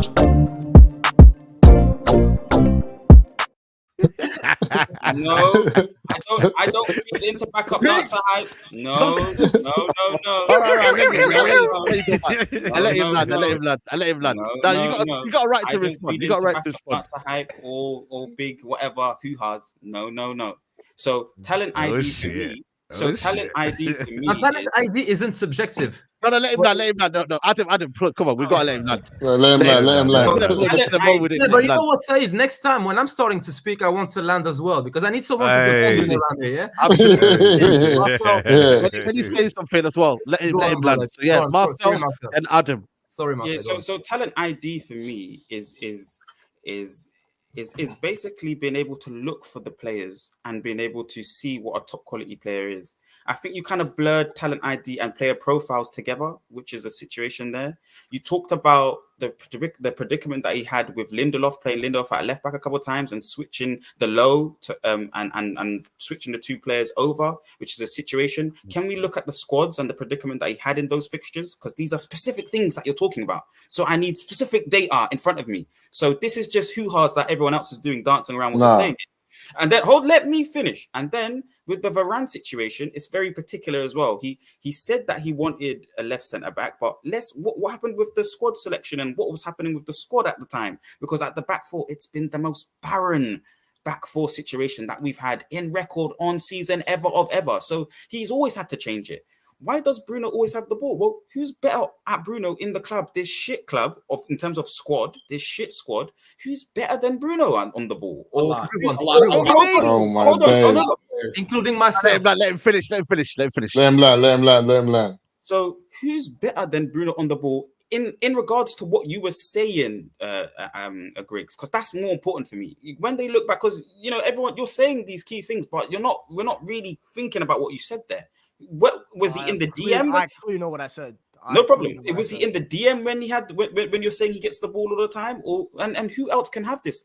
And by the way, going on the passage that you said as well about Casemiro and stuff, Ten Hag always says this in the media. He bigs up Scott McTominay, but has said multiple times that Scott McTominay is surplus to requirements and that wanted him sold. But when he talks about the goal scorers, he always adds Scott McTominay in that list. So I don't think, just like how we're saying, you're not going to diss your owners. Adam said, you're not going to diss your owners. They just came in 27.7%. You're not going to diss them. Well, Ten Hag's never really dissed his players. If we look at the track record previously, he never, especially last season as well, he wouldn't diss them publicly. Privately, though, you're going to hear something.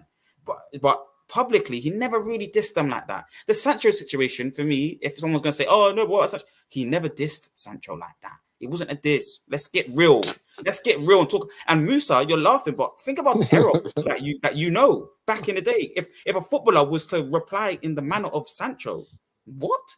If you was playing back when that Man United were winning trophies, Roy Keane and them, man, they do not respond how Sancho respond, Musa. I don't know what age you are, but you look like a man that knows that type of football. No player was coming out chatting back to a manager with the audacity that Sancho had. So, again, he should have followed Varane's school and Maguire's school. They both got this whatever with the manager and shut their mouth and was professional and got back on the football pitch. That's how it's meant to be. That's how players are meant to be with their manager. That's just how it is, bro. So, Ten Hag has not made many wrong decisions. What I've criticized him, which Rhino pulled up, was his in-game management, which is what Griggs is kind of saying as well. So I agree kind of what Griggs is saying, but I need to see the facts for it because Ten Hag's had so many predicaments. So how do the fact management poor and his talent ID, which is different from the player utilizing the player profiles that you have, which is what you're trying to include into talent ID, which I disagree with.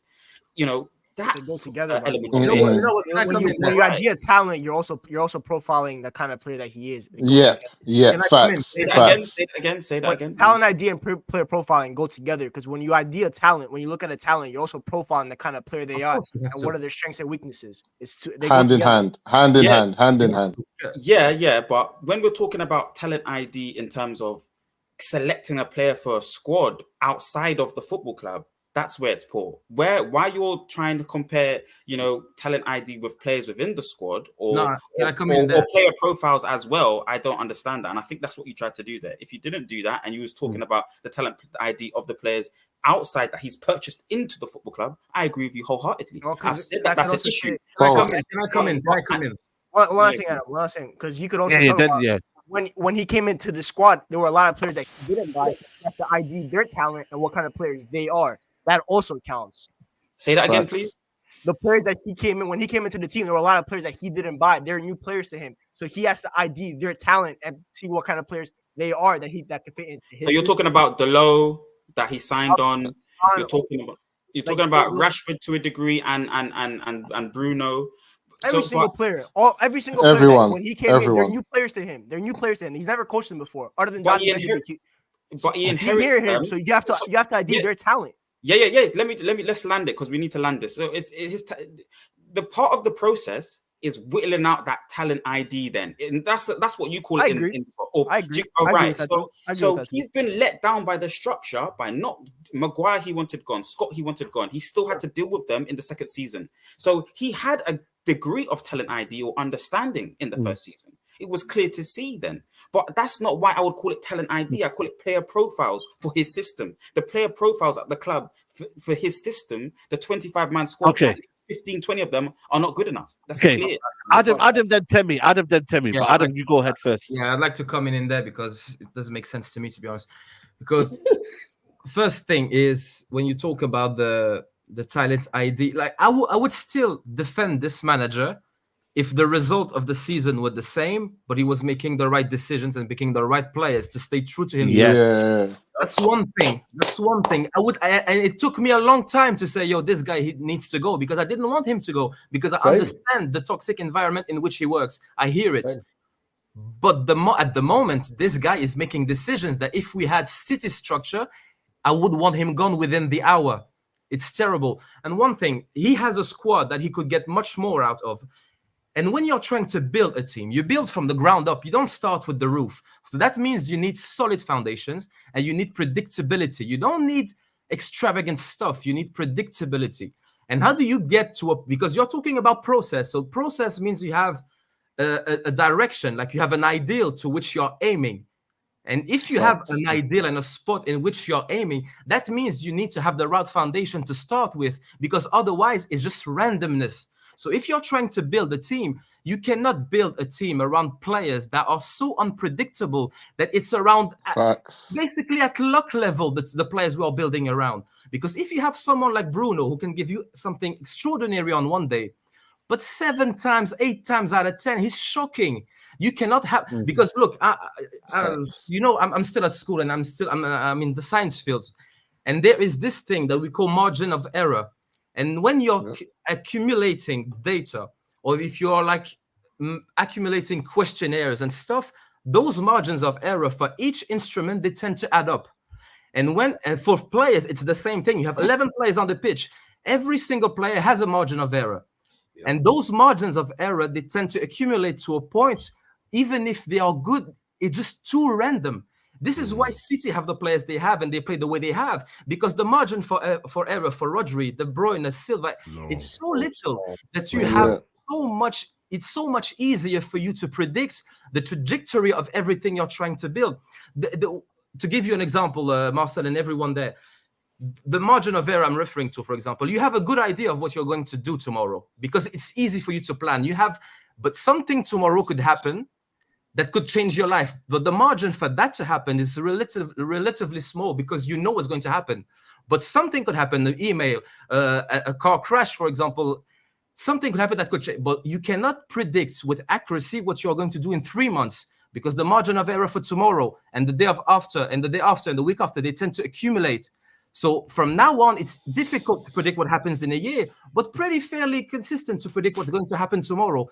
Now you have a player like Bruno Fernandes, whose predictability levels are so low that it's actually shocking. And you have Dalot, which I like, but Dalot is hot and cold. He is also, to some extent, quite unpredictable. You have Luke Shaw, who is always injured. I quite like Luke Shaw as a player, but Luke Shaw is always injured. So you have an element of randomness there. You have Marcus Rashford, who people think is great. Rashford's level is actually so low that is unbelievable. So now you have so many elements in your team.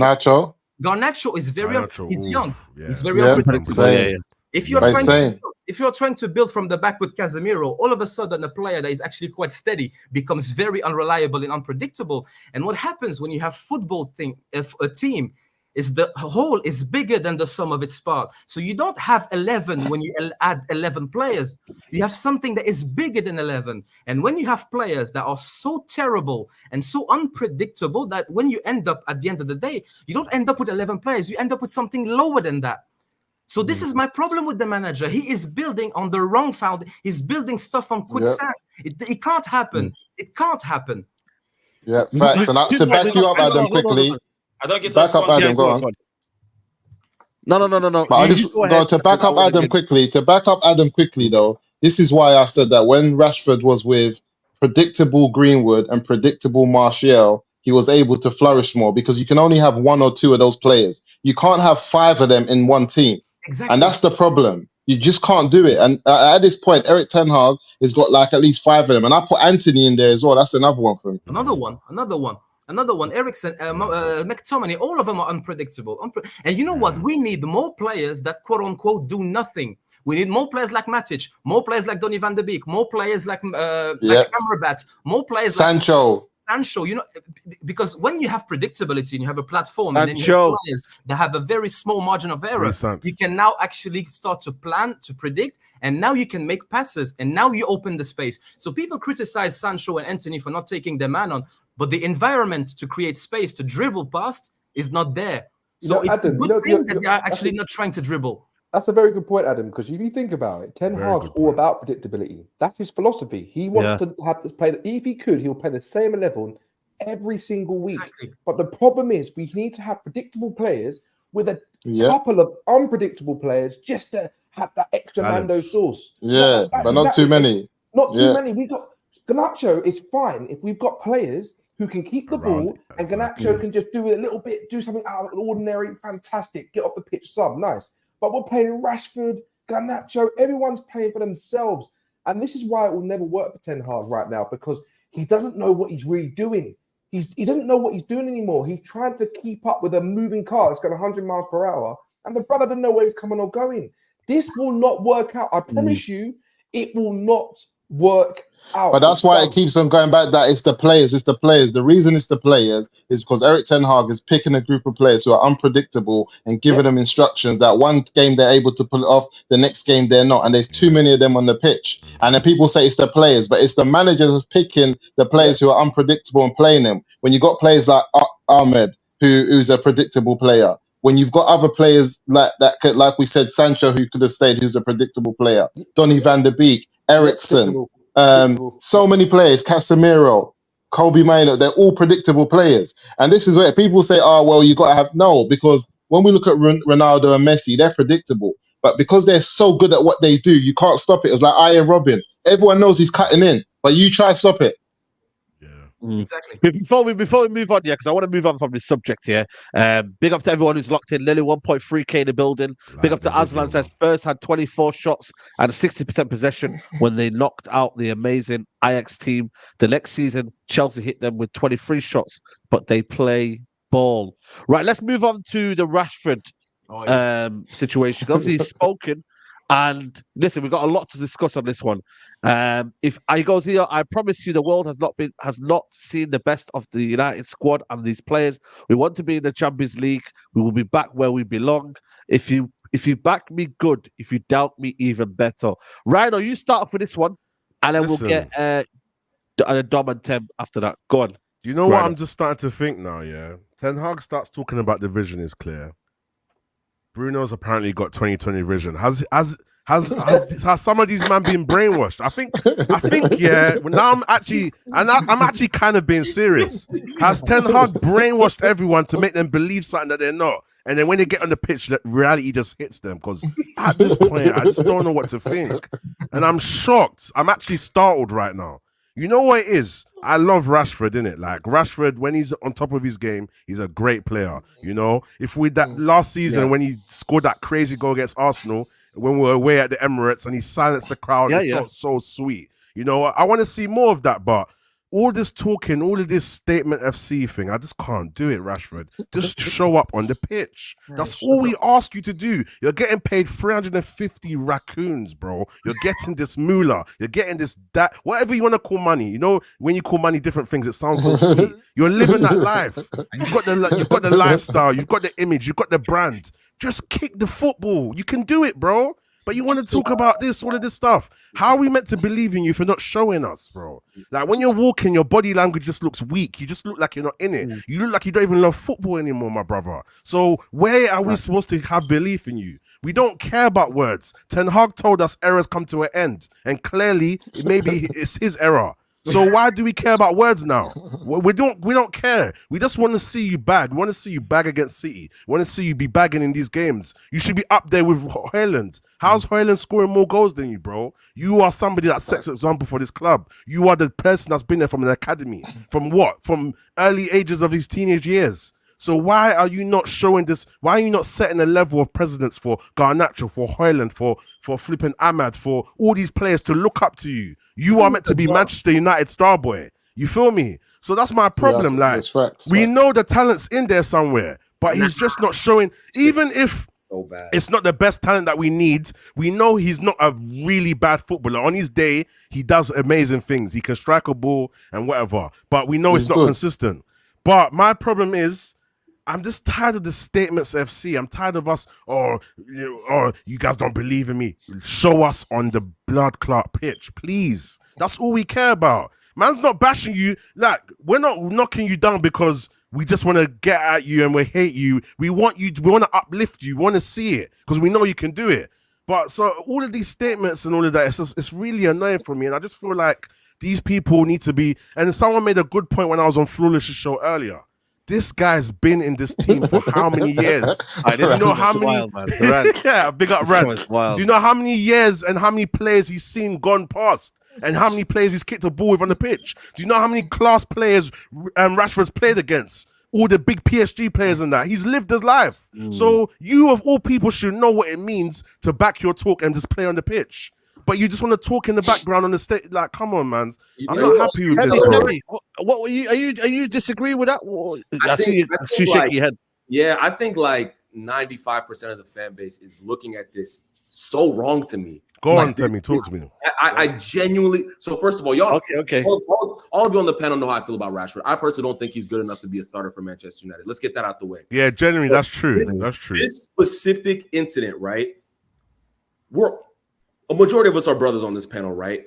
And you're falling for you're feeding into what the media wants you to do. Oh, the whole PR thing. Okay, I hear you. This shut up and dribble thing. Essentially, what you just told Rashford to do is shut up and dribble, right? Shut up and play. Shut up and play football. Right? This is, to me, we're mixing up the footballing ability with the person, the off brand, the man that's off the pitch, right? The thing that Marcus was specifically talking about. Yeah, he talked a little bit about, I want to win the Premier League. Of course he's gonna say that's like, he's obviously gonna say that, right? He's gonna say, I think my team we can be better. That's 101. We all know that. The stuff he was specifically trying to address is the lies that these people in the media constantly put on this man's name. Sorry, Grace. We are men of color on this panel, bro. He is constantly getting attacked for things that he should not be getting attacked for. He's talking to the media. He's not really talking to the fan base. As a fan base, we have a right to complain about Marcus Rashford, the footballer. I agree with that. He's not playing well enough. I don't think he's good enough. I think at his absolute best, he's still not good enough to be a starter for Manchester United. But the media, the way they brainwashed most of us into thinking he's a bad person. All right, Tammy, can I say one thing on that point? Can I just say one thing on that point? Yeah. But if he was balling out, none of these things will even have weight. It wouldn't even matter. That's the thing. No, they done it to Sterling. Regardless. I hear you. You know where I disagree. Wait. Let me land on this. I really let him land this point. I'm very passionate about this, bro. Raheem Sterling, Marcus Rashford. You name the black young player who is talented. I hear that. They do this to them all the time, bro. I'm tired of it. Paul Pogba, it's happening right now. This is not about football, bro. The reason he does it. I don't know if y'all are familiar with the Players Tribune. This platform is specific. Yeah, I heard where it's coming from. Yeah, go on. Yeah. For players to change the narrative, bro. It's for players to change the narrative that he's not a good enough footballer. We can talk about the football all day. That's what we do. We're panelists. We debate football. But this off the pitch stuff, he went to see he chilled with some rapper. He went out at night. Now he's a bad bro. No, I don't think anybody's disagreeing with you though. Tell me. I don't think anybody's disagreeing with you. What happens to the media? I've always said it from day one. Yeah, I'm gonna bring Adam into it. Let me bring Adam to it. But my thing is, I don't think anybody on this panel is disagreeing with you about the media stick he gets, about when he goes on a party, bro. I don't think anybody cares what he does in his private life. It's what happens on the football pitch. Everybody. No, but that's what Rashford was addressing. That's what I was addressing. Okay. So when we come to disagreement, then do you think Ryan, what he said is wrong? Then are you saying that Ryan, where he came from? Okay, fair enough. Then I think Ryan was falling into what. Oh right, okay. Let me send him the link. Which is you know what I'm saying? All right, cool. Temmie, let me say one thing though. All right, Temmie. All right, Temmie, let me say one thing. Cool. I understand exactly where you're coming from. He's coming with an AK-47. You might get your bulletproof vest. Why did you get your vest? Get your vests. Okay, cool. Listen, We only got Randy. listen. Let me say something here. Let's be realistic and let's be honest. Let's be honest as a panel. Yeah, the only thing we can judge Rashford on is his footballing. The reason why he's famous mainly is because of his football. So realistically, what he's using the image of what he is what he's going to get judged on anyway. Because I guarantee you, yes, I understand that he's been scrutinized. I remember that when the penalties and all of that. I remember that. I'll never forget that. Sancho, Saka, and Rashford. I'll never forget that. But what I'm trying to say is that I guarantee you, if he was balling out, a lot of this will be mute. Saka's noise is mute now because he's balling out, bro. Saka came from the same situation, bro. Let me say something. And obviously Rashford's got a bigger profile, I get it, but I just feel like it's the football team, man. Guys. Sorry, go on. I want Adam. We have to respect Adam. Adam wanted to say something, so we have to let Adam come in. Let me back up. Adam, tag me in 2 seconds, bro. Yeah, no, just quickly because I hear what you're saying, Timmy, but and then Dom. Where I disagree is I don't think he's being thrashed by the media like more than anyone else. I think he's been the most overprotected player by the media. Agreed. I think he is the one that's escaped criticism the most from the media. He's the one. He is the guy. Like, come on, right?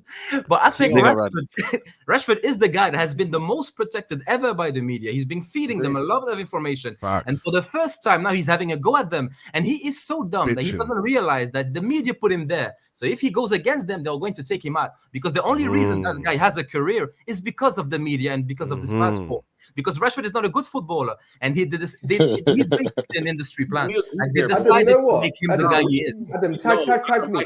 Tell me 1 second, bro. I think what you're doing, you're trying to give him a way out, bro. You're trying to give Rashford a way out. Wait, 1 second. Let me land for a second.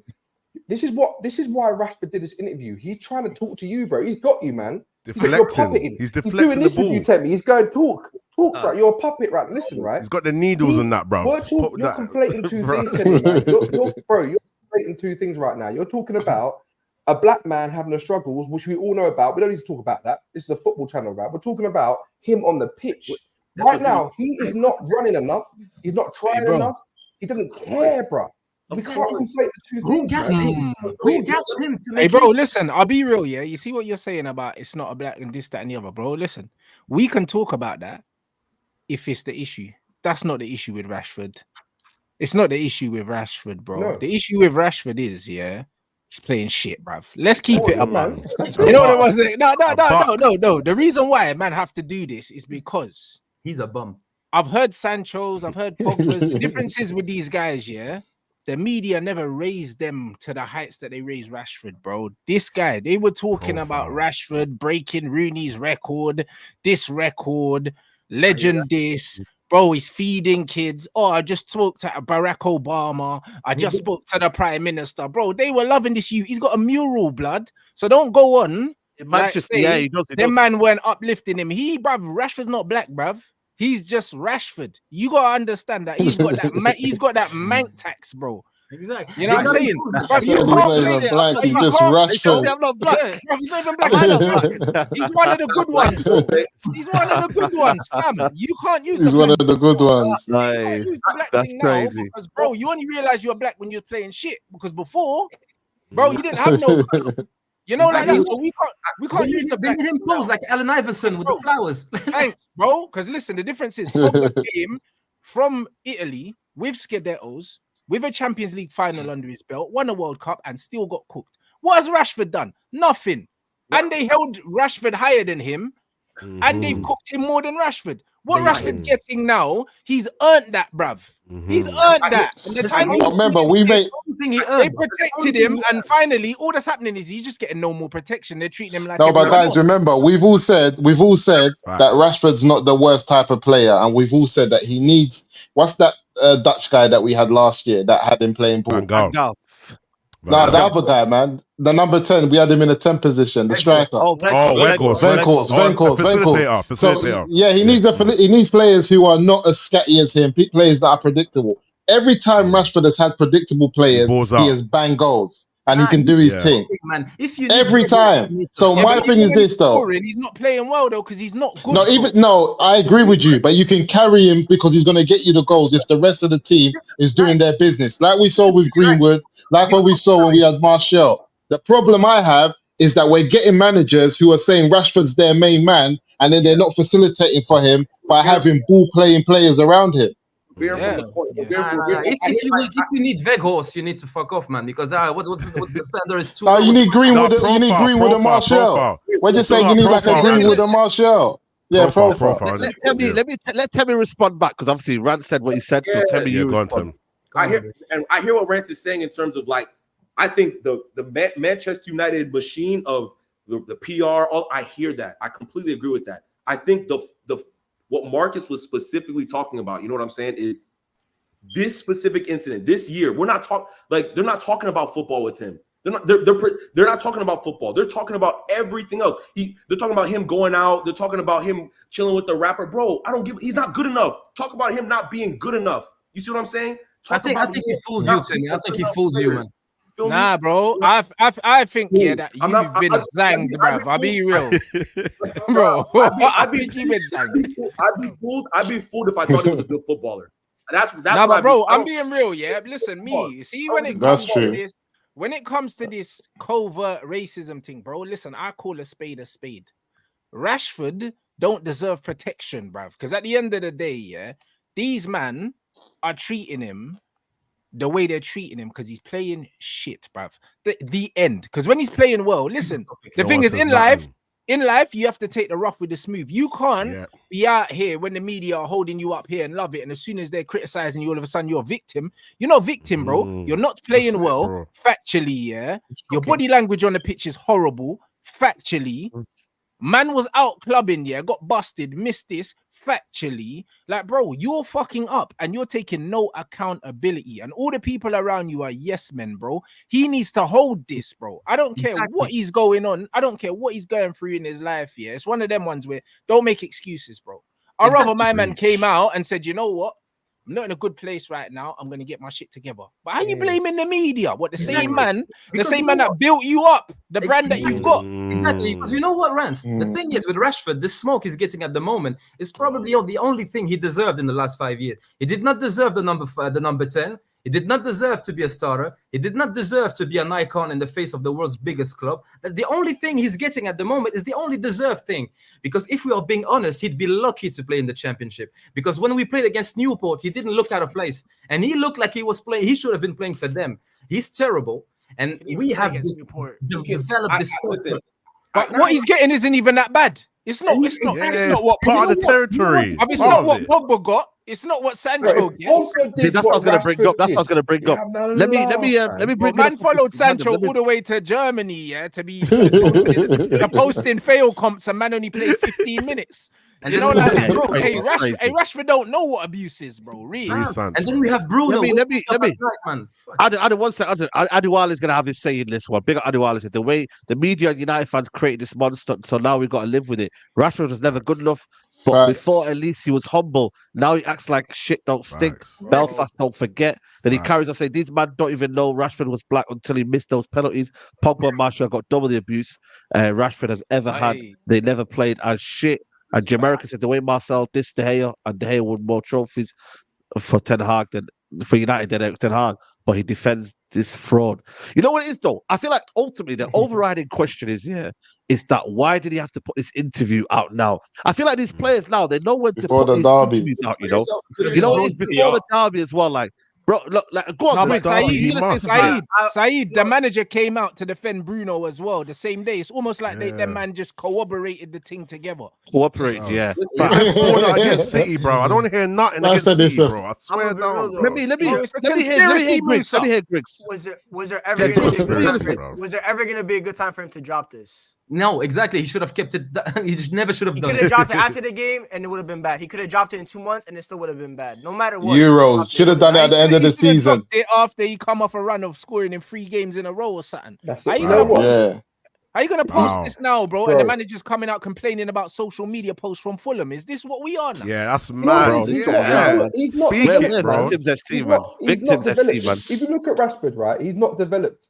Rashford used to be power, pace, runs the ball. Now he's doing this stop start. Let me do a through ball, stop start on the wing. He don't know what he's doing. The Rashford that got us goals was powerful, explosive. Let me come at you. He's just stop start, man. This ain't right. I'm sorry. Anybody's backing Rashford and his player tribune, you're forgetting about the football. The brother only speaks when he's got to defend himself.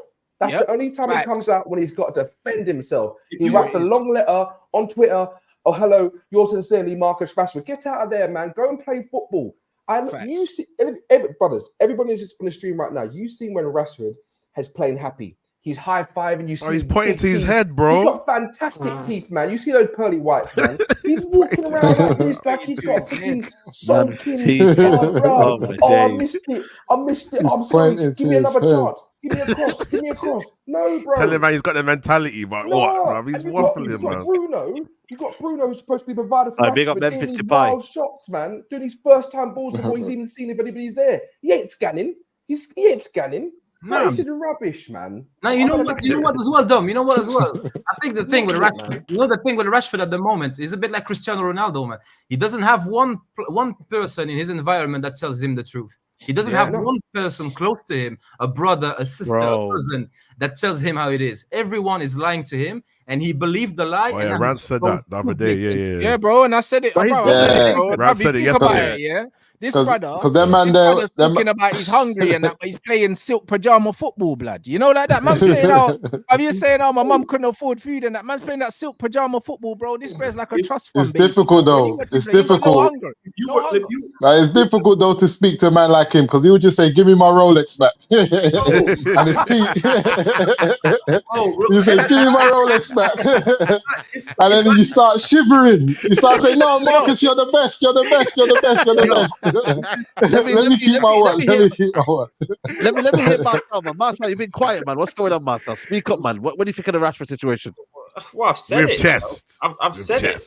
I've said it. I mean, he's one of those players where he's got maybe another season left, and Ten Hag, you know, the whole direction of the hybrid football, you know, that Ten Hag speaks about, and the reason why he's not playing his Ajax football is because of these players like Bruno and Rashford. Players that he kind of, I mean, I feel like the contracts were signed before he comes into the club. I mean, he was at the Crystal Palace game early, and Bruno, you know, for the previous work that he'd done in the previous seasons, is getting his contract signed, and then Rashford has his purple patch season and his best season with Ten Hag. So, but is he ever going to be the top caliber player? I think everyone here kind of agrees it's not going to be. So, you know, he has to be sold. That PR spin, you know, the passage that he puts out there with the player tribunal, it looked good. It was all right, but the actions for me are always more important and are always going to be bigger than the words. And they just haven't been adding up. Even before, when he was speaking to Gary Neville, saying he's going to be a 35 and 40 goal season forward or wide forward in this current season, he didn't make it, you know, so it's just not been good enough. I think if you want to go into a new direction, you have to get a new guy. Just to tell you how thick he is, man, in that interview, he told you he wanted to score about 7 headers in a season. When, like, I think Peter Crouch and Alan Shearer are the best goal scoring with the headers in Premier League history, and they averaged 3 a season. So, and he wants to score 7 headers a season from the left. He's just taking. He's just, you know, we need to get a new 10 and a new wide forward, is what I would say. He must cook Kyle Walker on Sunday. That's what we want to see. That's what we want to see. And that's facts. That's facts, Rhino. But everyone put yourself in Marcus Rashford's shoes.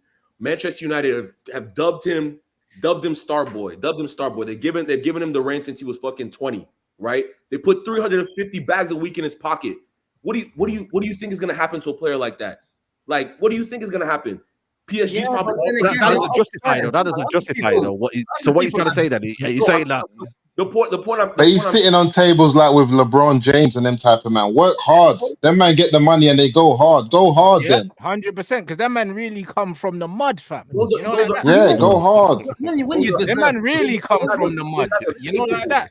You know, when you deserve stuff and when you work hard for it, you know how hard it is to get there. So these players are arrogant because they don't know how hard it is to win and they don't know how hard it is to be great. So they think it's a bit of an illusion, all of this.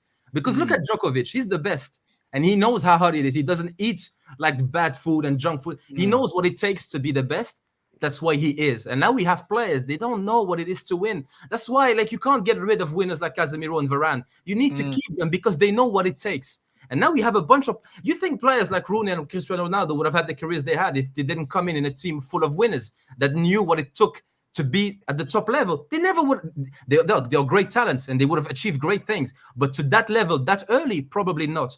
And now we have this guy who is, in the very best scenario, he's average. Like, best scenario. Yeah. And he walks like he's God's gift to earth. Nah, man, just get him the fuck Yeah, out. look at that City, bro. Give me Neto over Rashford any day of the week. Yeah. Big up Neto. Bro, I'd like to have. I'd keep predictable. I'd Better like to keep player. the He's a better player. I'll be like the player. I think the issue for me, the issue is not is Rashford a good player. He's not that good. I've said that time and time again. The issue for me is I don't have a problem with him creating his narrative. That's what players have been doing that from the beginning of. Yeah, but bro, good player. He needs to. Yeah, but bro, what state are you from, bro? I'm from Maryland, DC, DMV. Well, there you go. So, bro, do you follow basketball, right? Yeah. Exactly. In your sporting culture, yeah, a lot of these players are vocal all the time, bro. During basketball games, you'll see NBA players tweeting. We know KD's got 10 burners, you know, like that. Like we know man, we know man are outside, innit? The difference is this brother only speaks when he's trying to protect himself. If this guy was vocal all the time and he was one of them guys that wanted to show his personality, like the likes of like James Madison and all them guys, they always got something to say. Look at the amount of banter that Madders has after games and stuff. Man, stole the celebration and that. Declan, all these guys out there, they strut their stuff. They speak up in it, bro. Like they're vocal. This brother don't talk unless he's trying to protect himself. That's why I don't rate.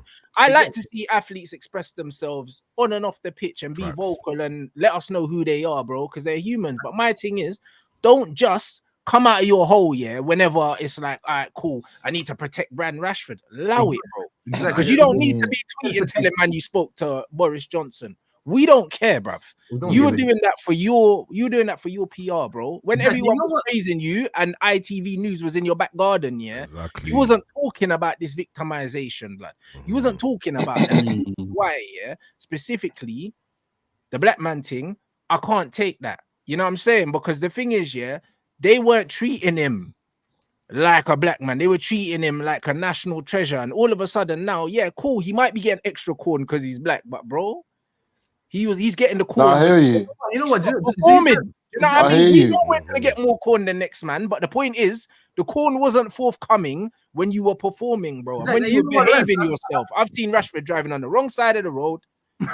We've all seen that. We've seen man parking his McLaren on the pavement. You know what I'm saying? We've seen man drunk in clubs, and mistraining.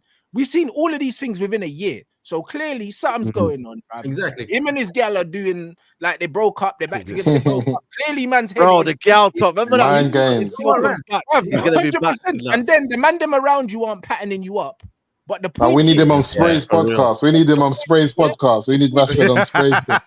He's fucking up, bro, and no one around him is saying, "Yo, bro, you're fucking up." Exactly. And then instead of him taking accountability, he's saying, "Oh, media, you're lying." Mind games. We saw videos, and then the gal sold the thing to the Sun and said that you got her out of work early, bro. You're rescuing hoes in Ireland. You know what? Shit, I forgot about that. Man. Exactly. And you know what, Rance, that's a very good point you said about him not talking all the time. Because I don't know if you guys remember when the Greenwood thing happened when Rangnick was in there. The day after, Rashford posted a picture of his girlfriend for the first time, face reveal and I've seen that. Some of these girls saying, "Oh, day one," and that. Where is she now? you know what happened to the day one, bro? You see when he that's violation. When he posted that, man said day one and all that, bro. I thought you weak. That's crazy. Where is she now, bro? Greenwood still got his thing. I know you. Where's your? No, relax. Nah, big man. Because when you I heard. When you want to do the political, he might have thought he was next, though. He might have thought he was next. Listen, because that was the movie. He might have thought he was next. Make sure it lands. That's all. Yeah, right. Saeed, you need a disclaimer. Saeed. It's calm. Yeah, because they're running up on Saeed in barbershops. Man, them don't forget Saeed's in Manchester. Don't forget Saeed's blog. He tried to silence me. He said him. Stop talking about Rashford. That was at the start of the radio. He said, "Yo, don't talk about my baller," you know. So they tried to silence me from the start, man. But listen, let me get some super chats in, man. Big up to Kevin. Y'all hearing Temi, but not listening to him. And Greenwood was way more protected before incident. Big up to Kazim says, man wearing a nappy with the flappy. Big up Adewale says, if we sell Rashford now, whoever sell him to will get rid of him within 2 seasons. Only reason we got hit with an 8-goal a season forward like Rashford is because of all his PR. You know what? That's facts, you know. When you look at his he has at the club. Yeah, he has a propaganda machine that will make the Germans very proud, man. It's something else, different. Yeah, big up to Blaze that the media with Martial, it's he's never been good enough, but with Rashford is on his day, he can be world class. But have we ever seen Martial crying before? No. You know, when you look at it, Martial That's never mad. like, you know That's mad. Yeah, he never acts like he's a victim or does anything like that. So fair play to the Martial. He's always had thick skin. You get me? So y'all know how I feel about Martial.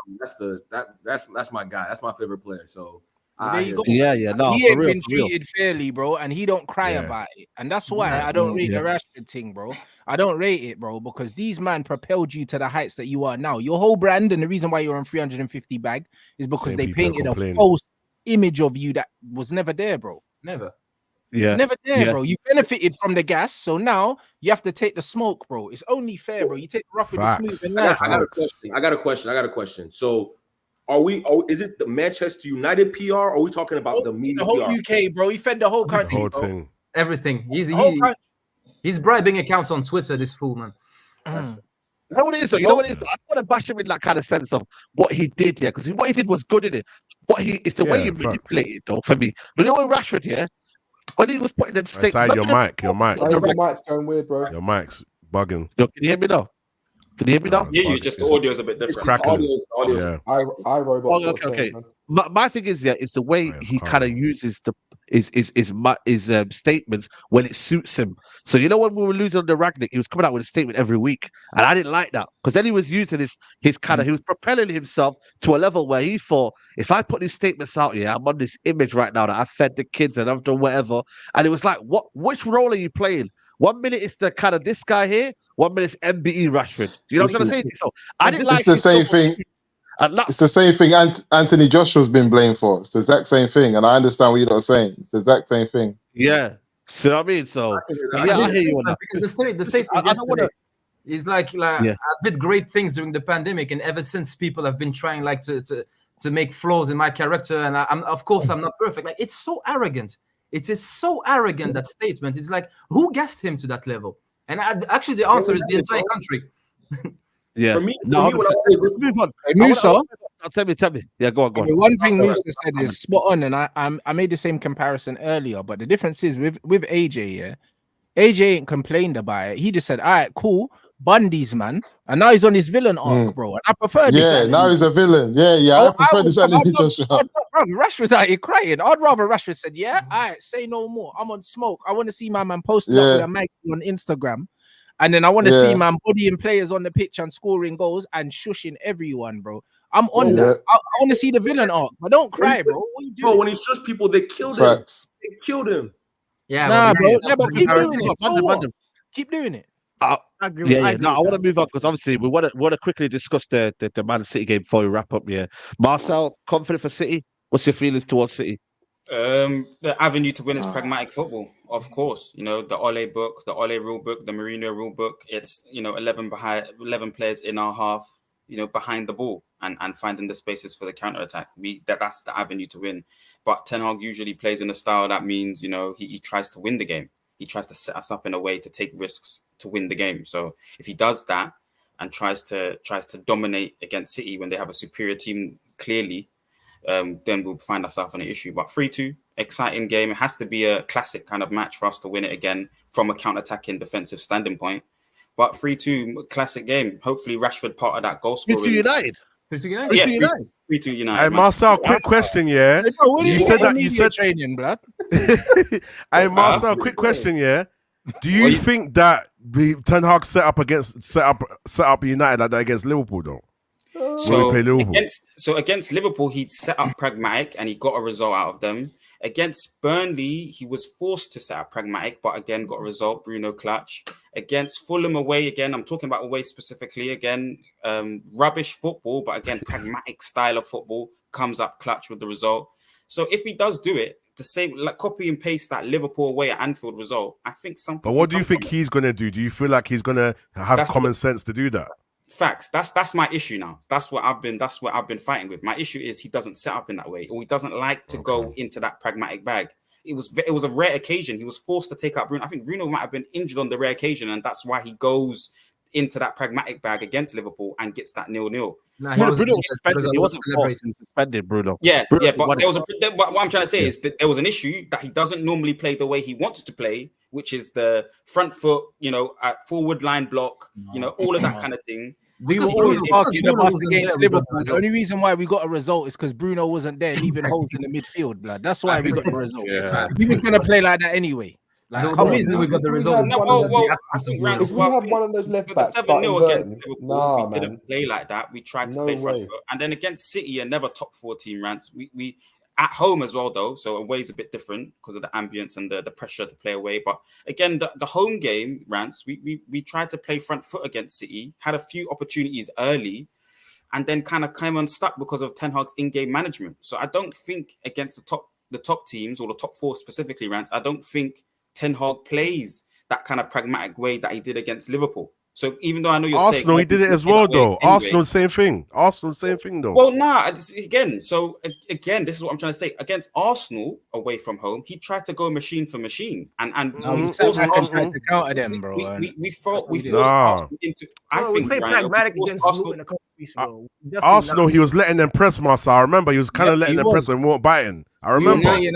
So I think in that Arsenal game, he broke down their high press.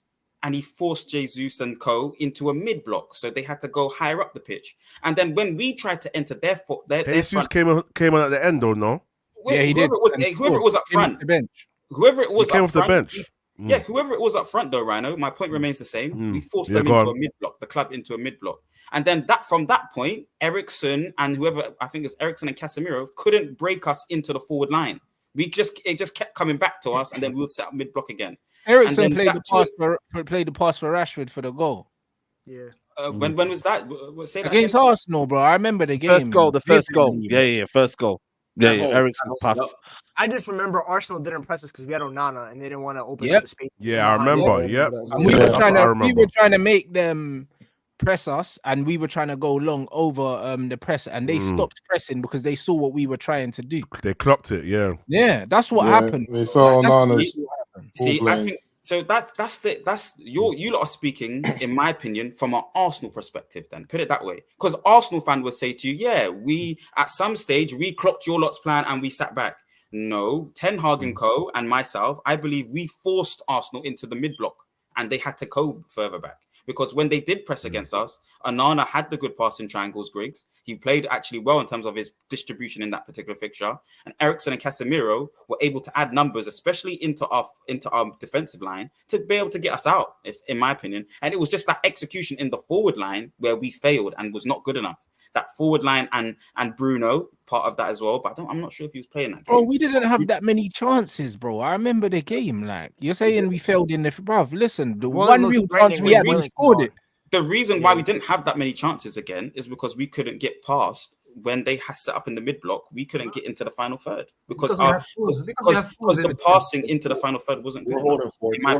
The same problem against Wolves. What are we talking about as well at the first game of the season? It seems to be a recurring pattern. Bro, we struggle to create against everyone, blood. Like Arsenal weren't a special case, blood. We've been there all season. I think we're getting to the point now, Marcel, when you're looking at the excuses a bit and not the bigger picture. You got to look at the bigger picture, bro. Because I'm talking about. One second, bro. One second. We're talking about the type of performances to beat City. It's not excuses. 1 second. You can focus on different things. Well, it was that because of this, but then they had one player come out here, but then they had a sub at 85th. These are all little things, bro. But the bigger picture, it was shocking. It was shocking, bro. It doesn't matter all these things. Are the players here? The tactics here? Look at the bigger picture, bro. Look at the story. The story's not good, man. It's not working, bro. So when you're talking about Man City 3-2, all this different nonsense, the formula does not say that's going to happen, man. The evidence, the data, the statistics, the players we have, Even the squad, mentality we have, the squad, the manager, the structure that we still haven't got. We want to pay 10, 20 million to Dan Ashworth. Who's doing that? What club does that to try and get someone who's not playing football to get a sign-on fee for a freaking for a CEO nonsense? Exactly, because you know what? I think a lot of Ole's, a lot of Ole's games and a lot of Mourinho's games at City away from home had a similar narrative where all the odds from what you just described there were stacked up against them, but they were able to play in a particular fashion that mitigated Pogba blood. We don't have Pogba blood. Okay, man, stop this. We don't have Pogba. We don't have these individuals that we had in these games, blood. We don't have these individuals no more. Yeah, right. I hear what you're saying, Rance. We had Pogba playing from a counter-attacking block, so that the rest of the 11 squad go up and approach the box with him at the same time, at the same pace he's doing. Right now, that's the only way for us to win games, bro. That's in my opinion right now, especially against teams that are better than us in quality. We have to sit like Fulham. Yeah, like Fulham at home. Like Fulham at home. Musa, we didn't play the football that I'm describing right now. No, but like Fulham at home, better teams than us, we have to sit back. That's what we have to do. We've been sitting back all season, and this is the argument that we have with all the disposal. I know everything that Erik Ten Hag has at his disposal. He can't put together an 11 that can go home and just dominate a game against a team like Fulham. We just have to come with excuses and say this and that, and that's the problem. To back Erik Ten Hag and to be Erik Ten Hag in, you have to break down the game into 5 minutes, into 10 minutes, into the first 20, into the middle 20, into the last 10, into the wipe it to the 90 minutes of the game where we just didn't play well as a whole. You have to say, the second 20 minutes of the first half, we done. Nah, brother, I'm not accepting. You know what, Musa? Because the thing is, the best predictor of upcoming behaviors is past behaviors. And what I'm seeing is that we are getting a spanking this weekend. Like, Have you seen our back four? It's peak. We're gonna park it like we parked it against Liverpool. My phone's off. City Man City don't play like Liverpool. Rant, City will unlock it. City will pick it. City have the individuals, to unlock it, bro. If you sit off them, it's probably the worst thing you can do. You're better off actually trying to go the other way, bro. Trying to get the other end of the highlight. We're gonna have Lindelof at left back. We tried to do that, Rant. We're gonna have Lindelof at left back going up against Kevin De Bruyne and Phil Foden. We're getting cooked. Against exactly, because it's over. There's no way of us winning. Because we have no players up top. I feel sorry for my boy Onana. Onana's gonna. I feel sorry for my boy. I feel sorry for my boy Onana. He's getting peppered still. Onana's getting peppered. Do you know what it is, man? Do you know what it is with City? City, the way City play and the way City pick low blocks is our kryptonite. Like the gaps and the weaknesses that we have, like we can't protect the the cutbacks, the set plays. Bro, you see, we all mark one person. Haaland. You see Foden free, Foden gets Harry the ball back. Maguire getting drawn out, blood. But we get drawn. City know how to draw us out perfectly, bro. That's what's happening. You know what, bro? That's I'm scared, fam. It's peak, bro. I'm telling you. We've been so many shots per. We've been continuing 20 shots against Fulham. 24 shots here, 16 shots. Pep's licking his lips, bro. Pep's licking his lips. Set up defensively the right way, we're going to self-destruct because Bruno is going to go on something is going to happen, and then we're going to lose the game. Just obvious. I said he's concussed on Sunday. If he starts inverting left back into midfield and bringing Lindelof into midfield, I'm jeez.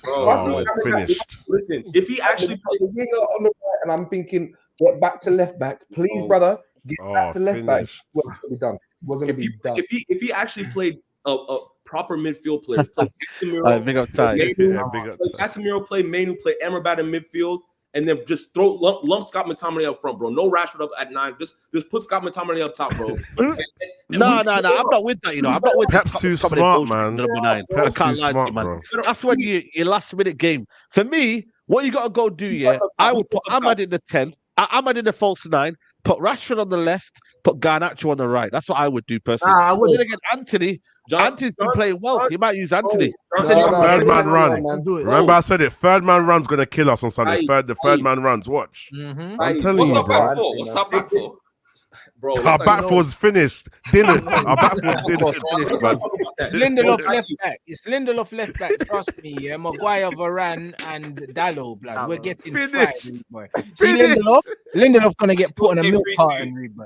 We should be allowed to do 2 people. We should be allowed to do 2 3-2 as well with confidence. Lindelof's gonna be put in a blender, bro. Lindelof is in the blender on Sunday. I'm telling you, Neutral bullet, bro. Neutral bullet. He's gonna be in hell. He's gonna be in hell. Bro, absolutely. Bro, Man City played 4 center backs. Like, neutral bullet. You think Amazon's gonna be able to jockey with John Stones, Akanji, Ake? Like, no chance. Play Ahmad out wide.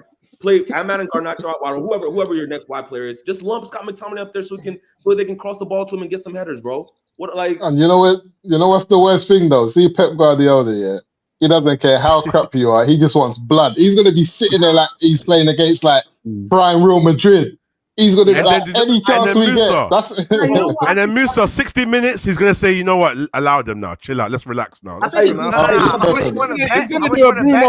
do a Bruno wing thing. Watch Bruno wing. Bruno right, Rashford up front, on the left. Bro, no. Let's play a 6-4 formation. 6-4 How much would Pep formation, don't man. make a substitution on Sunday? I guarantee you Pep doesn't substitute on Sunday. He's gonna have the same 11 after a full 90 minutes. Like I think Pep wants Ten Hag to stay, so I think it's going to be the most humiliating 1-0 we've ever seen. Yeah. Nah. I can see that.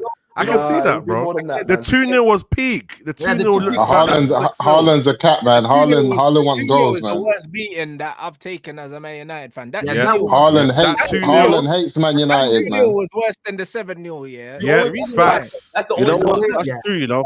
That 2-0 was embarrassing. Absolutely embarrassing. The one time I went to Old Trafford was that 2-0, bro. Is it? I know. I remember that day. Yeah, he was there. Yeah, bro. I think my dad didn't sleep for a week, man. I got scared for him. Hey, but you know what's mad, yeah? It's the comments. The comments, obviously, we've seen before about Casemiro. They're all shook. Yeah, that's what I'm saying. Ten Hag shook. Everyone's shook. There's more than that TikTok. Fulham's TikTok. The man them are shook, bro. They're shook. They're absolutely rattled. This guy Pep, he loves to gaslight us before the game, bro. Every single time. Comments? Oh yeah, they're a good football and they're a big club. They're big club. And then United fans, and then come and give us 6, bro. And then man want to get gassed that KDB said Bruno's a good player. Then man want to get gassed off that. They're all the same formula, bro. They're just gaslighting, bro. I swear down. Bro, it's crazy. Bruno, it's crazy, man. It's crazy.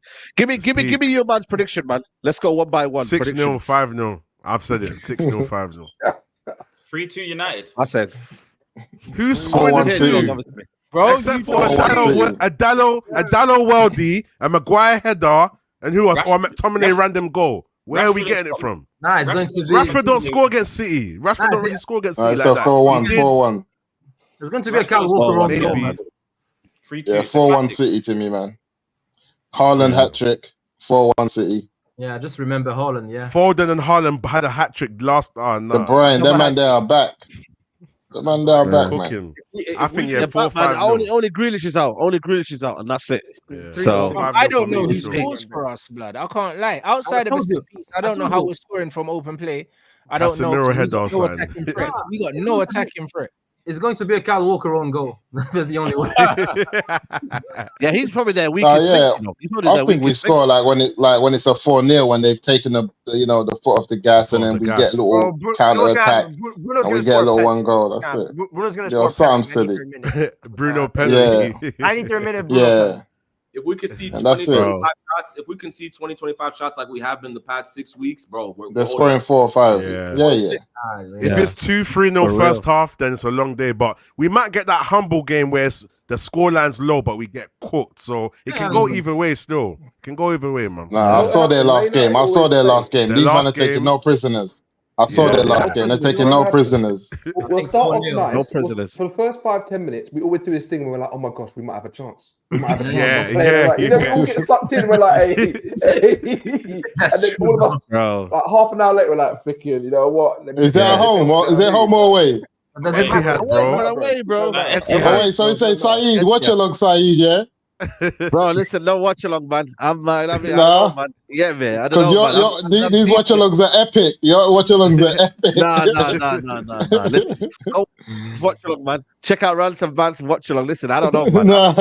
Crazy, man. Rance is just chilled when he's watching it, bro. He's chilled, bro. Listen. Let me end this stream now. There's the famous one. There's that famous watch. Guys, listen, big up everyone who's locked in. Make sure you like still. Allow it. Guys, it's still 1.4k in here. 1.4k in the building. It should be at least 1,000 likes. I don't know why we're moving mad. What, 657 likes? You might not moving mad, bro. Guys, hit the like button, man. We gave you a debate. Rants came through. You know what I'm saying? To everybody pull through, man. That's what it's all about, people, man.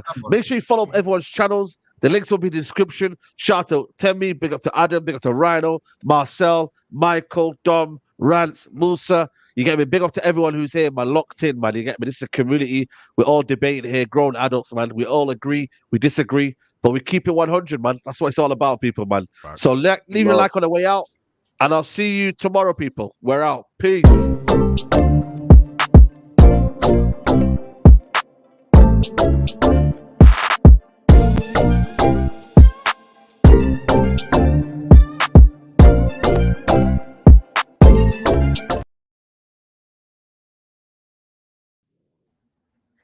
Yeah, man. Big up, man. What a show. Love, bros. I gotta head out, but we'll talk soon, all right? Yeah, big up. Yeah, man. Big up, man. Big up. Big up, Marcel. Big up, Griggs. Bless, man. Big up, man. Love always, man. Come on. Big up, man. Griggs. Love, man. Yes, sir. Right on. Big up, man. Yeah, man. My bro. Come on. Big up, man. Shout me. Yeah. Come on. Big up. Oh, shit. We're still live. Fuck. Shit. Let me. Fuck. I didn't press end the stream. Hi, big up. We're out.